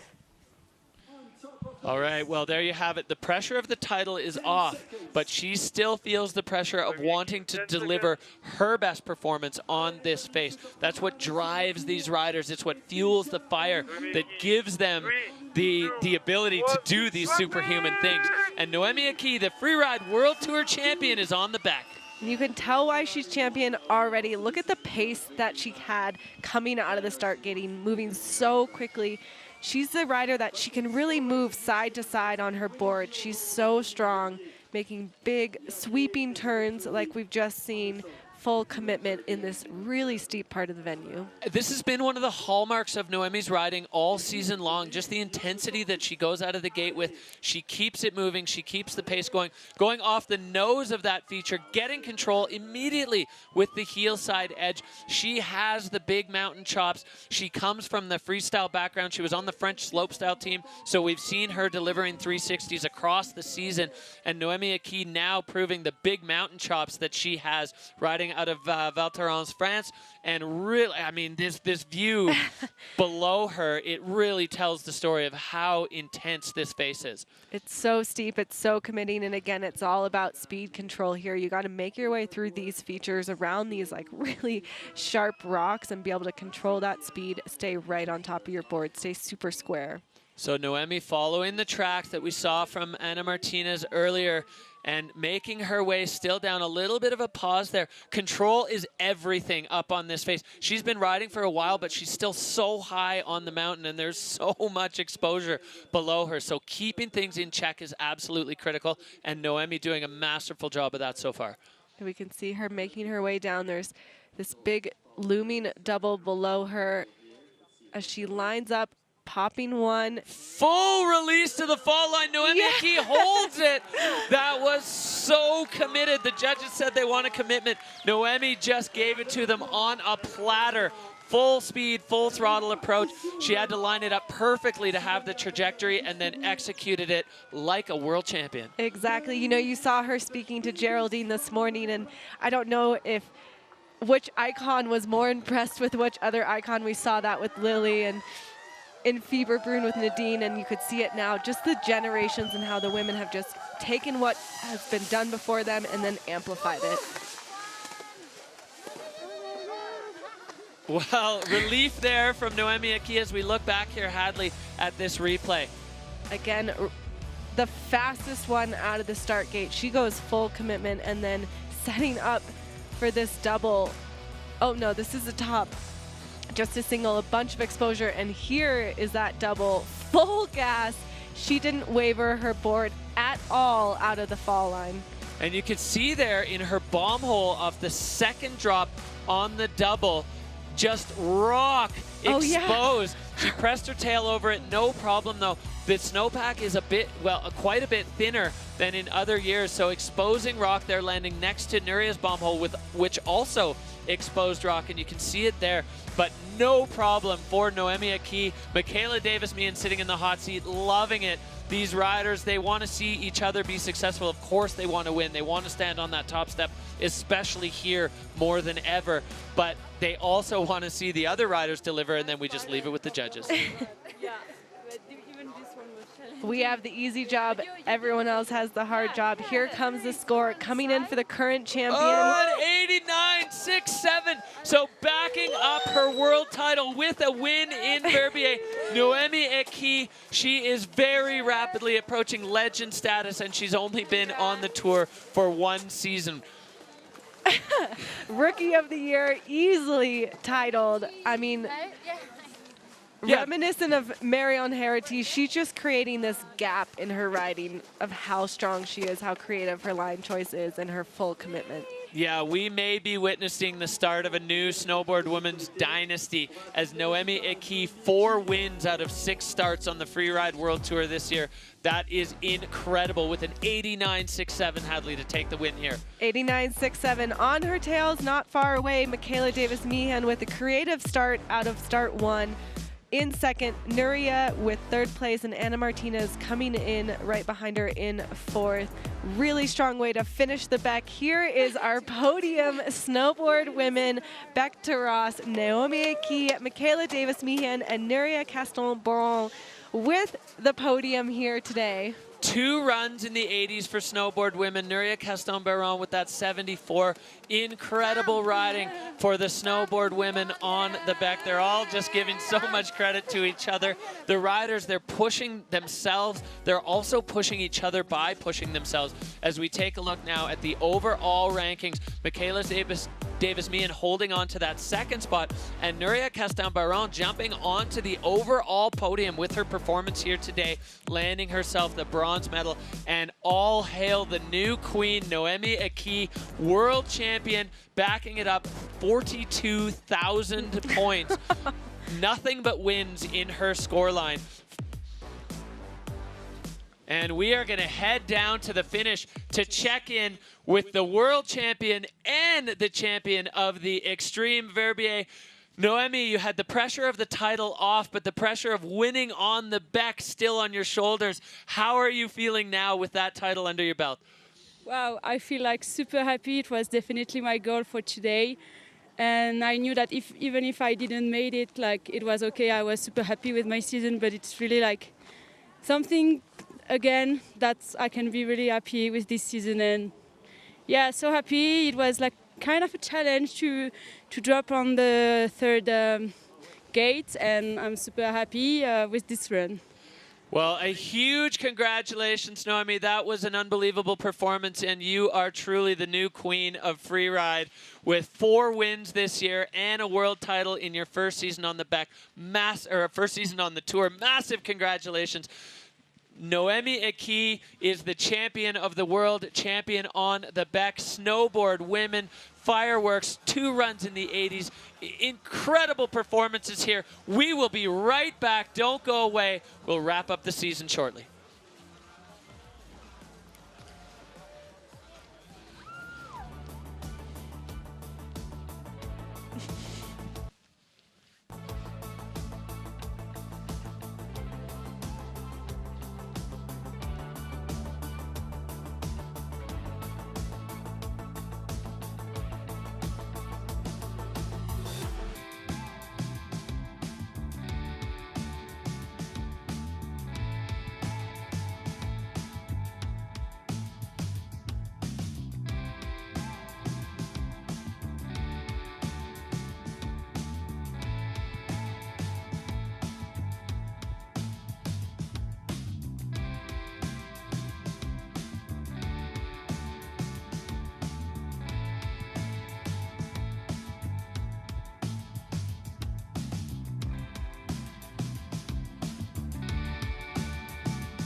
Well, an absolutely electric day in Verbier to wrap up the season on the Freeride World Tour by Peak Performance. Hadley, all 4 categories just delivered today.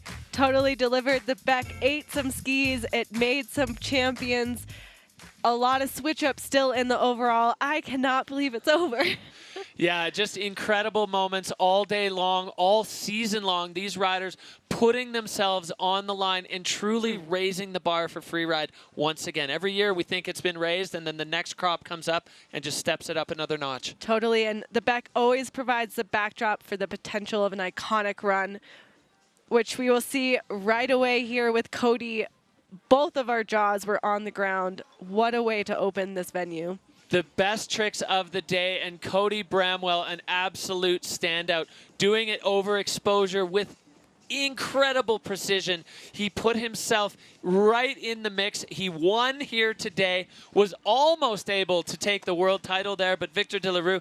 Then we see that incredible backflip from Ross Tester. Just massive. Oh, sorry, that was Wei Tian Ho. Which sealed him his first podium here on the Beck, which is career championship for him. Yeah, the control that he was able to deliver to go then execute that 360 and then go get another feature. Wei Chen Ho just giving himself the day. And there we saw an unsuccessful backflip attempt from Lily Bradley, but still making one of the tricks of the day.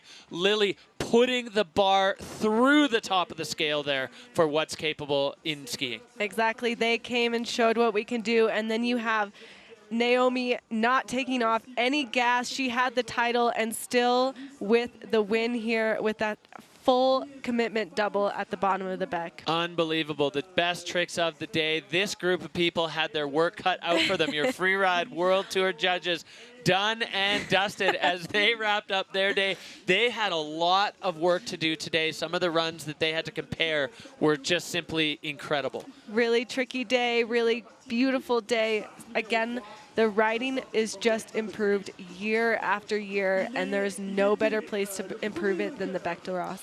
Absolutely. So you at home have an opportunity now to tell us what you thought.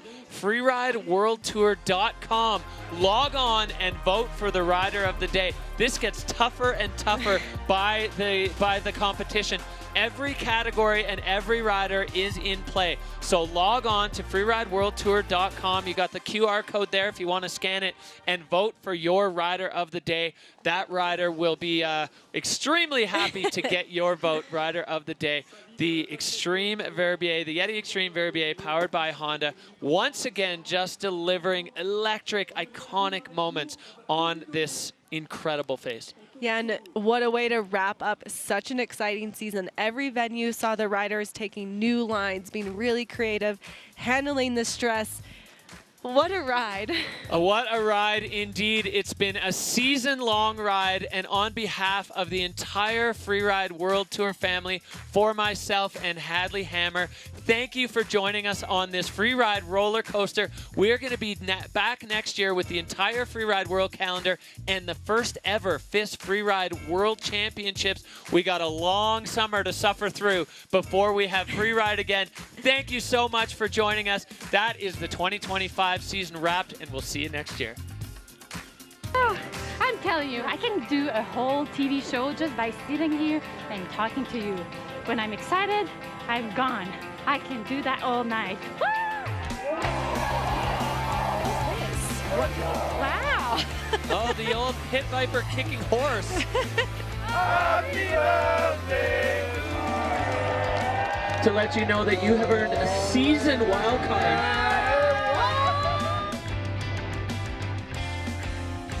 Fuck you. Let's go!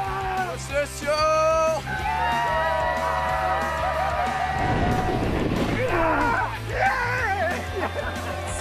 You always annoy us with the stupid questions. Why? Hey, ciao.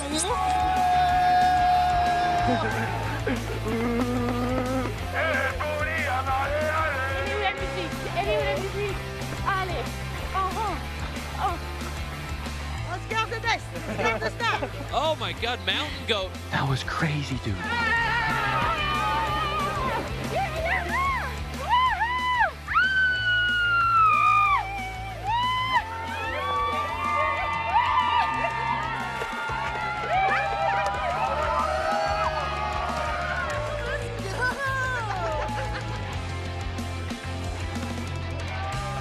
Ciao tutti. All right, I want a beer. Yeah, me too. I need a beer. Yeah, I need a beer.